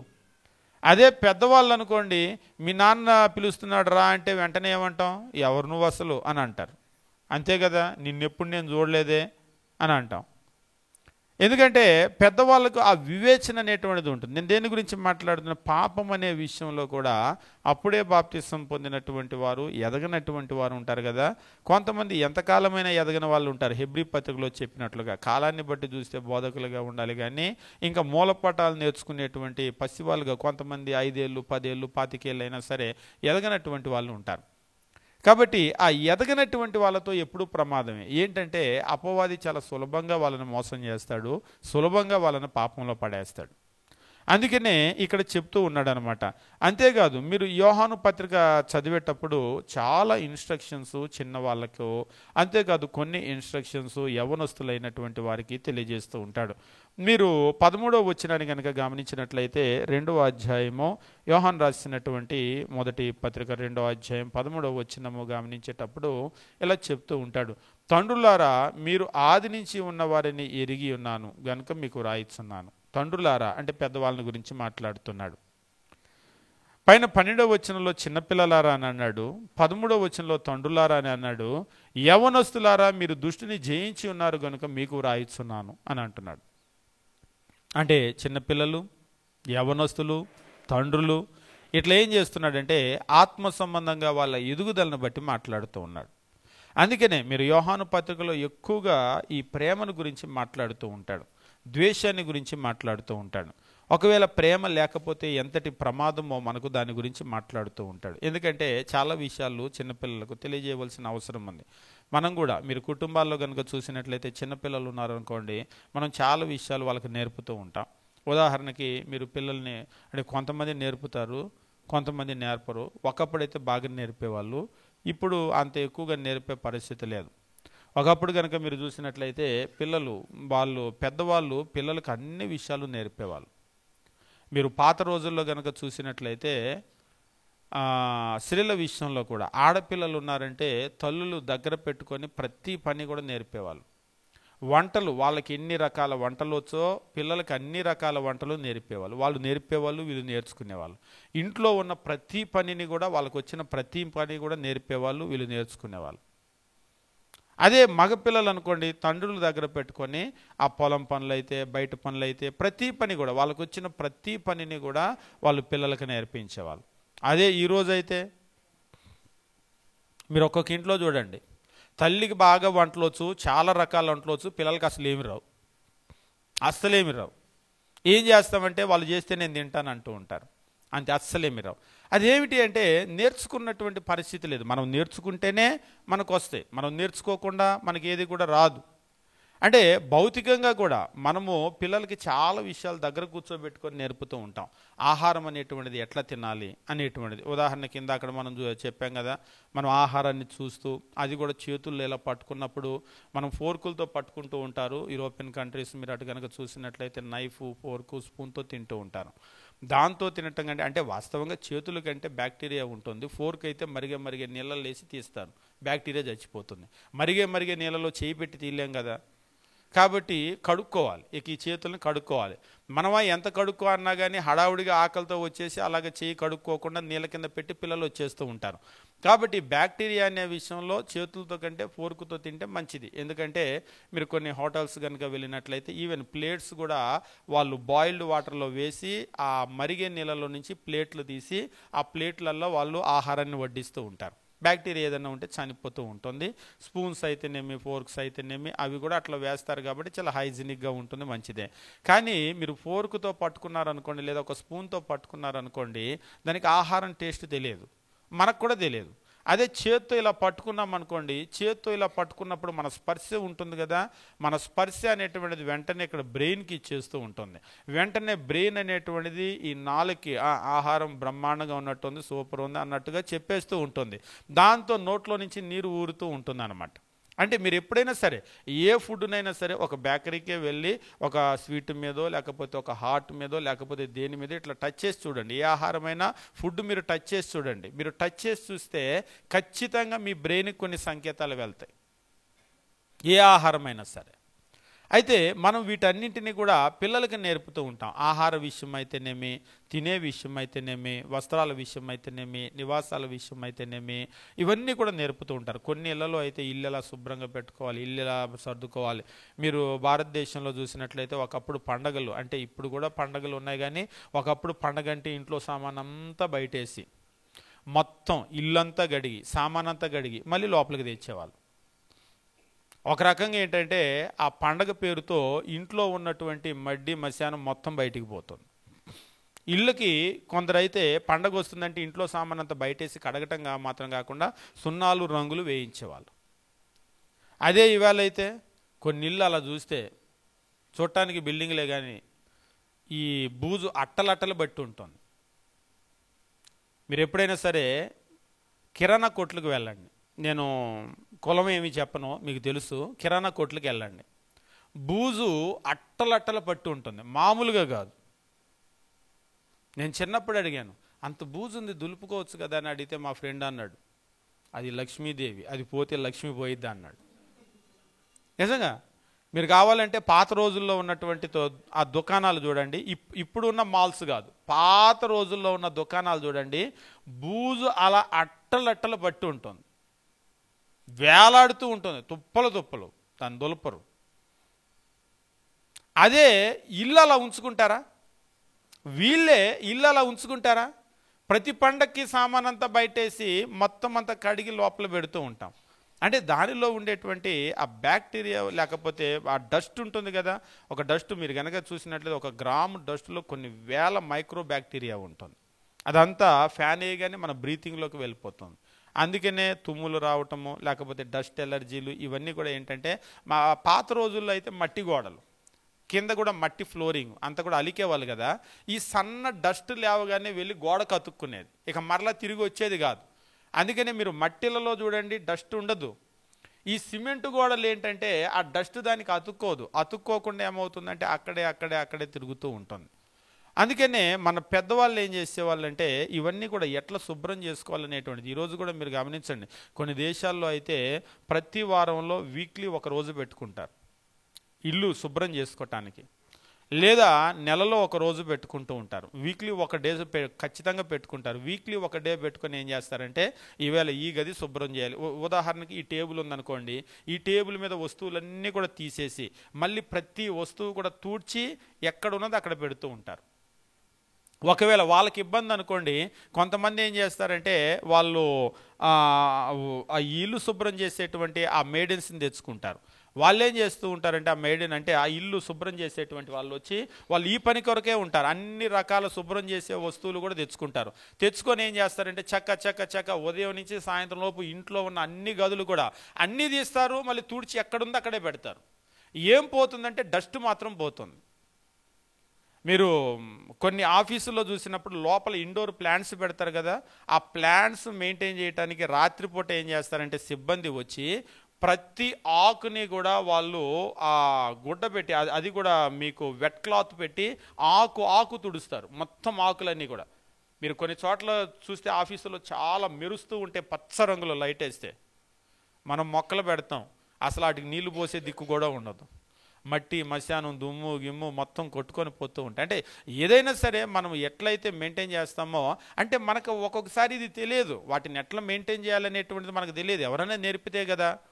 అదే పెద్దవాళ్ళు తెలిసినటువంటి వాళ్ళు ఉన్నారనుకోండి, వాళ్ళు పిల్లలకి నేర్పుతూ ఉంటారు, లేకపోతే వాళ్ళు చేస్తూ ఉంటారు. చేసేటప్పుడు పిల్లలు చూస్తూ ఉంటారు, ఆహా దీన్ని ఇట్లా శుభ్రం చేసుకోవాలి, దీన్ని ఇట్లా మెయింటైన్ చేసుకోవాలి అనేటువంటిది వాళ్ళు నేర్చుకుంటూ ఉంటారు. ఆత్మ సంబంధమైన జీవితం కూడా అలాగనే పెద్దవాళ్ళు చెప్పారనుకోండి, పిల్లవాళ్ళు నేర్చుకుంటారు. ఉదాహరణకి 50 సంవత్సరాలు 60 సంవత్సరాలు ఇప్పుడే బాప్తిసం పొందారు, ఆయన ఆత్మ సంబంధమైన విషయాల్లో వాళ్ళకి తెలియదు. ఎందుకంటే వాళ్ళు ఇప్పుడే రక్షణ పొందారు, ఇప్పుడే క్రైస్తవ జీవితం క్రొత్త జీవితం ప్రారంభించారు. వాళ్ళకి పెద్దవాళ్ళు నేర్పవలసినటువంటి అవసరం ఉంది, పెద్దవాళ్ళ దగ్గర నేర్చుకోవాల్సిన అవసరం ఉంది. అందుకనే మీరు యోహాను పత్రికను కనుక గమనించినట్లయితే అనేకమైనటువంటి విషయాలు ఇందులో నేర్పిస్తూ ఉంటాడు. ముఖ్యంగా పాపాన్ని ఎట్లా జయించాలి అనేటువంటి విషయాన్ని నేర్పిస్తూ ఉంటాడు. ఎట్లా జయించాలి అనేటువంటి విషయాన్ని నేర్పిస్తూ ఇక్కడ 3వ అధ్యాయం మనం గమనించినప్పుడు ఒక ముఖ్యమైనటువంటి విషయాన్ని గురించి మాట్లాడుతూ ఉంటాడు. 10వ వచనం నుంచి కనుక చూసినట్లయితే, దీనిని బట్టి దేవుని పిల్లలెవరో అపవాది పిల్లలెవరో తేటపడునో పిల్లలకు నేర్పిస్తూ ఉన్నాడు. దీన్ని బట్టి దేవుని పిల్లలెవరో అపవాది పిల్లలెవరు. నీకు నువ్వే క్వశ్చన్ వేసుకో, నువ్వు దేవుని పిల్లవా లేకపోతే దేవుని పిల్లవాడివా అపవాది పిల్లవాడివా? నువ్వు ఎవరి బిడ్డవు? నీకు నువ్వే ప్రశ్న వేసుకో. నాకెట్లా తెలుస్తుంది అంటే, ఒకవేళ నేను ప్రార్థనకు వస్తున్నాను కాబట్టి దేవుని బిడ్డ అనుకుంటున్నానంటే అట్లా కాదు నువ్వు అనుకోవాల్సింది. చెప్తూ ఉన్నాడు, నీతిని జరిగించని ప్రతివాడునో తన సహోదరుని ప్రేమింపని ప్రతివాడునో దేవుని సంబంధులు కారు. అంటే అసలు దేవునితో సంబంధమే లేదు, నీకు దేవునికి సంబంధమే లేదు. నీకు దేవునికి ఎప్పుడు సంబంధము? నువ్వెప్పుడు దేవుని పిల్లవాడు అవుతావు, నువ్వెప్పుడు దేవుని పిల్లవు, నువ్వెప్పుడు దేవుని బిడ్డవు అవుతావు అంటే ఎప్పుడైతే నువ్వు ఆయన మాటను గైకొంటావో, లోబడతావో, నువ్వెప్పుడైతే ఆయనలో ఉన్నటువంటి ఆ ప్రేమను నువ్వు నేర్చుకుంటావో అప్పుడు మాత్రమే నువ్వు దేవుని బిడ్డవు అవుతావు. అంతేగాని నీలో ప్రేమ గనక లేకపోతే, ఇందులో కూడా ప్రాముఖ్యంగా మనం గమనించే విషయం ఏమిటి అంటే, నీతి అనే విషయాన్ని గురించి మనం చర్చించడం లేదు, కానీ మనం చూస్తున్నటువంటి ఈ యొక్క సందర్భాన్ని బట్టి ప్రేమ ముఖ్యంగా మనలో ఆ ప్రేమ గనక లేకపోతే మనం దేవుని పిల్లలం కాదు. ఈరోజు మనల్ని ఎవరైనా సరే మీరు దేవుని బిడ్డ అవునా కాదా, ఎస్ ఆర్ నో అన్నారంటే వెంటనే తడుముకోకుండా ఏం చెప్తాం? ఎస్. కొంతమంది డబల్ ఎస్ అంటారు. ఎస్ అంటే సరిపోదని నాకు డబల్ ఎస్ అని అంటారు. అంటే నాకు డబల్ అంగీకారము అని చెప్పేసి అనేదానికి డబల్ ఎస్ అని అంటారు.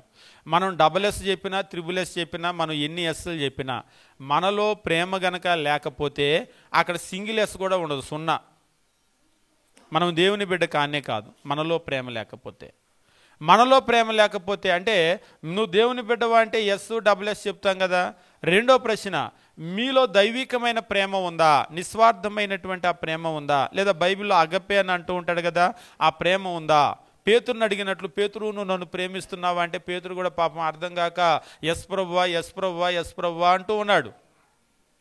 ఆయన అడుగుతున్నది ఏంటి? పేతురు నువ్వు నన్ను ప్రేమిస్తున్నావా అంటే పేతురు అగపే ఉందా, నా ఎడల నీకు అగపే ఉందా అని ఆయన అడుగుతూ ఉన్నాడు. అంటే ఆ నిస్వార్థమైన ప్రేమ, ఏమి ఆపేక్షించకుండా ఏమి ఎదురు చూడకుండా మనం చూపించేటువంటి ప్రేమ, అది కూడా ఏమిటి అంటే ప్రేమ అనేటువంటిది త్యాగాన్ని చేయాలి. నా కొరకు నువ్వు ఏమైనా చేయగలుగుతావా? మీరు లోకంలో ఉండే ప్రేమలో త్యాగం ఉండదు. ఉదాహరణకి భార్య భర్తని, భర్త భార్యని ప్రేమిస్తారనుకోండి. భార్య కొరకు భర్తనో, భర్త కొరకు భార్యనో చనిపోమంటే చనిపోతారా? చాలే ఊరుకో, ఏంటి ఏం మాట్లాడుతున్నావు అంటారు. అంతే కదా. మీరు ప్రపంచంలో ఎవరినైనా సరే ప్రేమిస్తున్నాను అని అన్నారనుకోండి, పోనీ దేవుడినే ప్రేమిస్తున్నాను అని అన్నారనుకోండి, దేవుని కొరకు మీరు చచ్చిపోతారా అంటే మనం ఎవరి కొరకు చచ్చిపోం. ఎందుకంటే వాస్తవంగా మనం ఎవరిని కూడా నిజంగా ప్రేమించటం లేదు. నిజంగా ప్రేమిస్తే, ఉదాహరణకి మన పిల్లల్ని మాత్రం మనం బాగా ప్రేమిస్తాం. ఒకవేళ పిల్లలకి ఏదన్నా జరిగిందనుకోండి, పిల్లల కొరకు మనం ప్రాణం పెట్టాల్సి వచ్చిందనుకోండి, అప్పుడేం చేస్తాం? అక్కడైతే మనం ఆలోచన చేయం. ఎందుకంటే వాళ్ళ మీద మనకున్నటువంటి ప్రేమ ఏం చేస్తుందంటే మన చేత ఏమైనా చేయిస్తూ ఉంటుంది. కాబట్టి ఎక్కడైతే మనకు ప్రేమ ఉందో అక్కడ మనకు త్యాగం అనేటువంటిది వస్తుంది. ఏమైనా త్యాగం చేయగలం, ఎంతైనా త్యాగం చేయగలం, ప్రాణం కూడా ఇవ్వగలుగుతాం. కాబట్టి దేవుణ్ణి మనం ప్రేమిస్తున్నాము అంటే దేవుని కొరకు మనం ప్రాణం ఇవ్వాలి. సహోదరులు మనం ప్రేమిస్తున్నాము అంటే సహోదరుల కొరకు మనము ప్రాణము ఇవ్వగలిగి ఉండాలి. అదే చెప్తూ ఉంటాడు, మనము సహోదరుల కొరకు ప్రాణం పెట్టబద్దులమో అని అంటూ ఉంటాడు. ఇక్కడే ఈ 10వ వచనం మనం గమనించేటప్పుడు, దీన్ని బట్టి దేవుని పిల్లలు ఎవరో అపవాది పిల్లలు ఎవరో తేటబడునో, నీతిని జరిగించని ప్రతివాడును తన సహోదరుని ప్రేమింపని ప్రతివాడును దేవుని సంబంధులు కారు. 11వ వచనంలో చెప్తున్నాడు, మనము ఒకరినొకడు ప్రేమింపవలెను అనున్నది మొదటి నుంచి మీరు వినిన వర్తమానమే కదా. ఈరోజు యోహాను గారు పత్రిక రాసేటప్పుడు కొత్తగా చెప్పిన విషయమేం కాదు. మనము ఒకరినొకడు ప్రేమించాలి అనేటువంటిది మొదటి నుండి మీరు వినినటువంటి వర్తమానమే కదా. అంటే మొదటి నుంచి కూడా ఏం చెప్తున్నారు? ప్రేమ ప్రేమ ప్రేమ, ఒకరినొకరు ప్రేమించాలి, దేవుణ్ణి ప్రేమించాలి. ఇప్పుడు ఒక ఎగ్జాంపుల్ ఇస్తూ ఉన్నాడు. 12వ వచనం మీరు గమనించినప్పుడు ఒక ఎగ్జాంపుల్, ఒక బ్యాడ్ ఎగ్జాంపుల్ ఇస్తూ ఉన్నాడు. బ్యాడ్ ఎగ్జాంపుల్ అంటే ఎగ్జాంపుల్ బ్యాడ్ కాదు, అందులో ఉన్నటువంటి వ్యక్తి బ్యాడ్ అనమాట. 3వ అధ్యాయం 12వ వచనము, మనము కయ్యూను వంటి వారమై ఉండరాదు. ఎవరి కయ్యూను? కయ్యూనుకు మాత్రమే ఉన్నటువంటి ఒక ప్రత్యేకత ఉంది భూమి మీద, ఇంకెవ్వరికి లేదు భూమి మీద, ఇంకెవ్వరికి రాదు కూడా భూమి మీద. ఆయనకి మాత్రమే ఉన్నటువంటి ఒక పెక్యులియారిటీ ఉంది, ఒక అరుదైనటువంటి అని అంటూ ఉంటారు కదా, ఆయనకి తప్ప భూమి మీద ఇంకెవ్వరికి కూడా లేనటువంటి ఒక గొప్పతనం ఆయనకు ఉంది. తమ్ముడు చంపారంటారు, తమ్ముళ్ళు చంపేవాళ్ళు చాలామంది ఉన్నారు లోకంలో, ఆయనకి మాత్రమే ఉన్నటువంటి గొప్పతనం ఉంది. భూమి మీద మొట్టమొదటి పుట్టినటువంటి వ్యక్తిగా రికార్డుకి ఎక్కాడు ఆయన. ఆదాం పుట్టలేదు, హవ్వ పుట్టలేదు. మనం అంటూ ఉంటాం కదా, నవమాసాలు మోసి అని అంటాం కదా, అలా ఒక పిండముగా హవ్వ యొక్క కడుపులో 9 నెలలు ఉండి ఈ భూమి మీదకి వచ్చినటువంటి మొట్టమొదటి వ్యక్తి ఆయనే. ఆదాం వచ్చిన విధానం వేరు, హవ్వ వచ్చిన విధానం వేరు. ఇక ఆ తర్వాత హేబేల్ దగ్గర నుంచి మొదలుపెట్టి కోటాను కోట్ల మంది మనం వస్తూ ఉన్నాము. కానీ ఈ రికార్డులో ఆయన మాత్రమే మొట్టమొదటి వ్యక్తి. ఒక అరుదైనటువంటి రికార్డు ఆయన సొంతం చేసుకున్నాడు. వాస్తవంగా ఆయనంతటా ఆయన తెచ్చుకుంది కాదు, ఆ credit it goes to God, దేవునికి వెళ్ళాల్సినటువంటి క్రెడిట్ దేవుడు ఇచ్చాడు ఆయనకి. కాకపోతే పనికి మాలినోడు అయిపోయాడు. నిజంగా అంత గొప్ప అరుదైనటువంటి అవకాశం ఆయనకి ఇచ్చాడు దేవుడు. భూమి మీద మొట్టమొదటి పుట్టడానికి ఆయనకి ఇచ్చాడు అవకాశం దేవుడు. కానీ బ్యాడ్ లక్, ఉపయోగించుకోలేదు దాన్ని. ఇక్కడ 12వ వచనంలో చెప్తూ ఉంటాడు, మనము కయ్యూను వంటి వారమై ఉండరాదు అని అంటూ ఉన్నాడు. వాడిలాగా మనం ఉండొద్దు అని అంటున్నారు. అంటే దాని అర్థం ఏంటి? ఒకసారి కొంతమంది బ్యాడ్ ఎగ్జాంపుల్ చెప్పడానికి కూడా భలే గమ్మత్తుగా చెప్తారు. బాబు ఒక్కసారి ఇట్రా అని చెప్పేస్తా అన్నారు ఒకళ్ళు. ఇట్రా అంటే వచ్చారు, చూసావా నువ్వు తినకపోతే ఇలాగ ఎముకలు బయటపడి ఇట్లా అవుతూ అస్థిపించడంలాగా అంటున్నారు. పాపం ఆ పిల్లోడు ఇట్రా అంటే ఎందుకో వచ్చాడు, ఒక తల్లి చూపిస్తూ ఉంది. బాబు ఇట్రా అంటే వస్తే సన్నగా పాపం పీలగా ఉన్నాడు, ఇదిగో నువ్వు తినకపోతే ఇట్లాగా ఎముకలు గూడులాగా అవుతావు, ఆ ఇల్లు బాబు అంది. అంటే ఇప్పుడు ఆ పిల్లోడిని ఎందుకు పిలిచారు? ఒకసారి మనము బాగా బొద్దుగా ఉన్నారనుకో, బాబు ఇట్రా నువ్వు తిన్నావు అనుకో ఇట్లా బలంగా తయారవుతావు అని అంటాం. అప్పుడు మాత్రం మనం ఏమనుకోం, మనల్ని ఒక మంచి ఎగ్జాంపుల్కి ఉపయోగించారు కాబట్టి. అదే ఒకవేళ పోనీ మనల్నే పిలిచారనుకోండి, ఎవరైనా మనల్ని నుంచి ఒక మంచి మాదిరి ఏదైనా చెప్తే, చూసావా ఎంత మంచోళ్ళో, నువ్వు కూడా అట్లా ఉండాలంటే మనం పొంగిపోతాం. అదే మనల్ని పిలిచి మనలో నుంచి ఒక బ్యాడ్ ఎగ్జాంపుల్ చెప్తే మనం దాన్ని జీర్ణించుకోలేము, ఇష్టపడం. అంటే నిజంగా ఉన్నటువంటి గుణమైనా సరే మనం ఎందుకో దాన్ని ఇష్టపడం. ఇక్కడ దేవుని వాక్యం ఏమని అంటున్నాడంటే, కయీను వంటి వారిగా ఉండకూడదు. 12వ వచనము, మనం కయీను వంటి వారమై ఉండరాదు. వాడు దుష్టుని సంబంధి అయి తన సహోదరిని చంపెను. వాడు అతన్ని ఎందుకు చంపెనో? వాడు దుష్టుని సంబంధి అయి తన సహోదరిని చంపెను అని చెప్తూ ఆయనే ప్రశ్న వేస్తున్నాడు. వాడు అతన్ని ఎందుకు చంపెనో? తన క్రియలు చెడ్డవి, తన సహోదరుని క్రియలు నీతి గలవి అయి ఉండెను గనుకనే కదా. తన క్రియలేమో చెడ్డ క్రియలు, తన సహోదరుని క్రియలేమో నీతి కలిగినటువంటి క్రియలు. కాబట్టే కదా ఆయన నీతి కలిగినటువంటి క్రియలు, ఈయన క్రియలేమో చెడ్డ క్రియలు, మరొక రకంగా చెప్పాలంటే నీతి లేనటువంటి క్రియలు. అంటే దేవుని యొక్క ఆజ్ఞను బట్టి వెళ్ళలేదు అక్కడ. మనకు హెబ్రీ పత్రికలో కూడా గమనించేటప్పుడు ఒక విషయాన్ని చెప్తూ ఉంటాడు. కయీను హేబేల్లో దేవుడు కయీను యొక్క బలిని నిరాకరించడానికి, హేబేలు బలిని అంగీకరించడానికి కలిగినటువంటి కారణం ఏమిటి అంటే విశ్వాసమును బట్టి అని అంటాడు హెబ్రీ గ్రంథకర్త. విశ్వాసమును బట్టి హేబేలు కయీను కంటే శ్రేష్టమైనటువంటి బలిని అర్పించెను అని అంటూ ఉంటాడు. అంతేగాని కొంతమంది అనుకుంటూ ఉంటారు ఆయన ఏదో కూరగాయలు పెంచాడు. ఒకసారి ఒకళ్ళు అన్నారు, కయీను బలి ఎందుకు అంగీకరించలేదని నన్ను అడిగాడు. ఒక సేవకుడే అడిగాడు, హేబేలు బలి ఎందుకు అంగీకరించాడు అంటే, హేబేలు బలి ఏమో బాగా తొలుచూలున పుట్టినవి క్రొవ్విన వాటిని ఇచ్చాడు కాబట్టి అంగీకరించాడు. ఓకే, బాగానే ఉంది. కయీను బలి ఎందుకు అంగీకరించలేదు అని అడిగాడు. ఎందుకు అంగీకరించలేదు అని అంటే నేను అన్నాను, మీరే చెప్పండి అని అన్నాను. మీరే చెప్పండి అంటే ఆయన కుళ్ళిపోయిన టమాటకాయలు, దోసకాయలు ఇలాంటివన్నీ దేవుడికి ఇచ్చాడంట. ఏంటి అప్పటికే టమాటకాయలు దోసకాయలు వేసారా అని అడిగాను. అంటే కూరగాయలన్నీ కూడా అప్పుడు, అంటే కూరగాయలన్నీ మొట్టమొదటి పుట్టినయే, మధ్య మధ్యలో పుట్టిన ఏం కాదు. కాకపోతే కుళ్ళిపోయిన టమాటకాయలు, దోసకాయలు అని ఎవరు చెప్పారు మీకు? అంటే ఆయన సేద్యపరిచేవాడు అని భూమిని ఉంది కదా, దాన్ని బట్టి ఈయన అనేసుకున్నాడు. టమాటకాయలు కుళ్ళిపోయినటువంటి టమాటాలు, లేకపోతే కుళ్ళిపోయినటువంటి దోసకాయలు కుళ్ళిపోయిన ఇచ్చాడేమో, అందుకనే అది అంగీకరించలేదేమో. కానీ బైబిల్ అలా చెప్పలేదు. అది టమాటకాయలో చెప్పలేదు, దోసకాయలో చెప్పలేదు, అసలు అది ఏంటో చెప్పలేదు, ఆయన ఇచ్చింది ఏంటో చెప్పలేదు. కయీను భూమిని సేద్యపరిచేటువంటి వాడు, ఆయన కూడా ఆ భూమిని సేద్యపరిచేటువంటి వాడు. ఆయన కూడా ఏంటంటే ఆయన పండినటువంటి ఆ యొక్క పంటల్లో కొంత తీసుకొని వచ్చాడు అని చెప్పేసి అన్నాడు. అవి ఏంటి అనేటువంటి చెప్పలేదు. అవి లోపం ఉందా లోపం లేదా అనేటువంటిది కూడా అక్కడ చెప్పలేదు ఆది కాండంలో. కానీ బైబిల్లో చెప్పినటువంటి ఒకే ఒక ఎవిడెన్స్ ఏమిటి అంటే హెబ్రీ పత్రికలో హేబేలు కయీను కంటే శ్రేష్టమైనటువంటి బలి అర్పించాడు విశ్వాసమును బట్టి అని అంటాడు. విశ్వాసం అనే మాటకి మనకు డెఫినేషన్ తెలుసు. రోమిలకు రాసిన పత్రిక 10:17 చెప్తాడు, కాగా వినుట వలన విశ్వాసము కలుగును. అంటే వింటే విశ్వాసం వస్తుంది. అంటే హేబేలు విన్నాడు, కయీను వినలేదు. సింపుల్గా మనకు అర్థమయ్యేది ఏంటంటే హేబేలు బలి అది విశ్వాసాన్ని బట్టి ఆయన శ్రేష్టమైన బలి అర్పించాడంటే హేబేలు విన్నాడు. అంటే దేవుడు ఏం చెప్పాడో దాన్ని హేబేలు చేశాడు. కయీను దేవుడు చెప్పిందని చేయలేదు.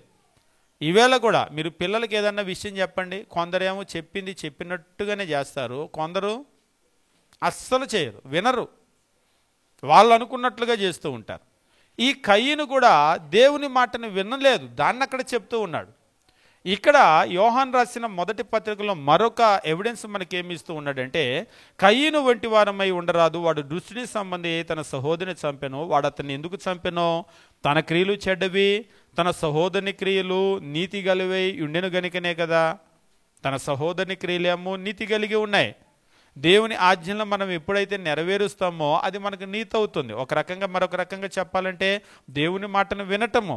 తన సహోదరుడు దేవుని మాటను విన్నాడు, ఆయన దేవుని మాటను వినలేదు. హెబ్రీ గ్రంథకర్త కూడా సేమ్ అదే చెప్తున్నాడు. కాకపోతే విశ్వాసం అనేటువంటి పదాన్ని ఉపయోగించి చెప్పాడు, ఇక్కడ నీతి అనేటువంటి పదాన్ని ఉపయోగించి చెప్పాడు. కానీ ఈ రెండింటిలో కూడా కామన్గా ఉన్నది ఏంటంటే హేబేలు దేవుని చెప్పిన మాటను విన్నాడు కాబట్టి అంగీకరించబడ్డాడు. కయీను చెప్పిన మాటను వినలేదు కాబట్టి ఆయన అంగీకరించబడలేదు.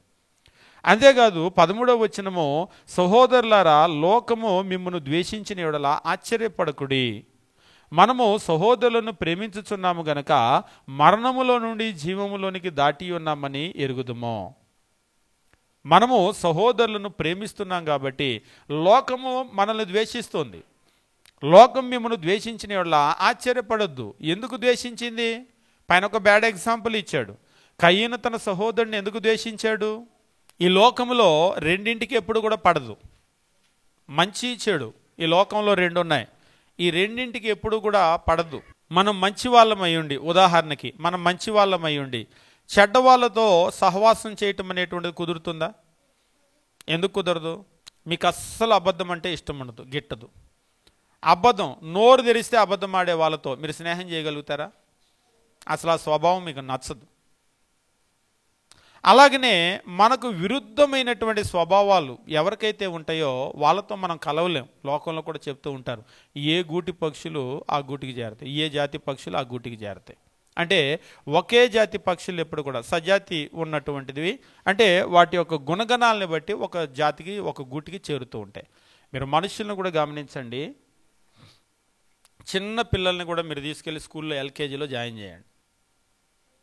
ఒక 4-5 రోజులు అయ్యేసరికి, ఒక నెల అయ్యేసరికి ఆ క్లాసులో 60-70 మంది ఉంటే వీళ్ళు ఎవరికో ఫ్రెండ్ అవుతారు, ఎవరో వీళ్ళకి ఫ్రెండ్ అవుతారు.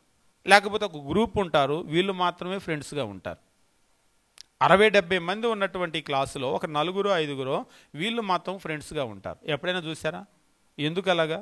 మన బజార్లో కూడా ఎంతోమంది ఉంటారు, మనం అందరితో మాట్లాడం, అందరి గురించి మనకు తెలిసిన అందరితో మనం స్నేహం చేయం, ఎవరితోనో చేస్తాం. మనకు చుట్టాలు బంధువులు కూడా చాలామంది ఉంటారు, పెళ్ళిళ్ళు పేరంటాల్లో కలుస్తూ ఉంటారు, అందరితో మనం మాట్లాడడం. అంటే పలకరించినా కానీ ఇక అందరినీ పలకరించి ఎవరి దగ్గర వెళ్ళి కూర్చుంటాం, ఇక వాళ్ళు మాత్రమే కలుస్తుంటాం. ఎవరితో?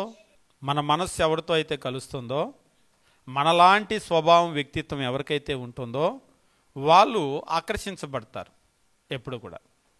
ఈ లోకంలో మంచి చెడు అనేటువంటివి 2 ఉన్నాయి.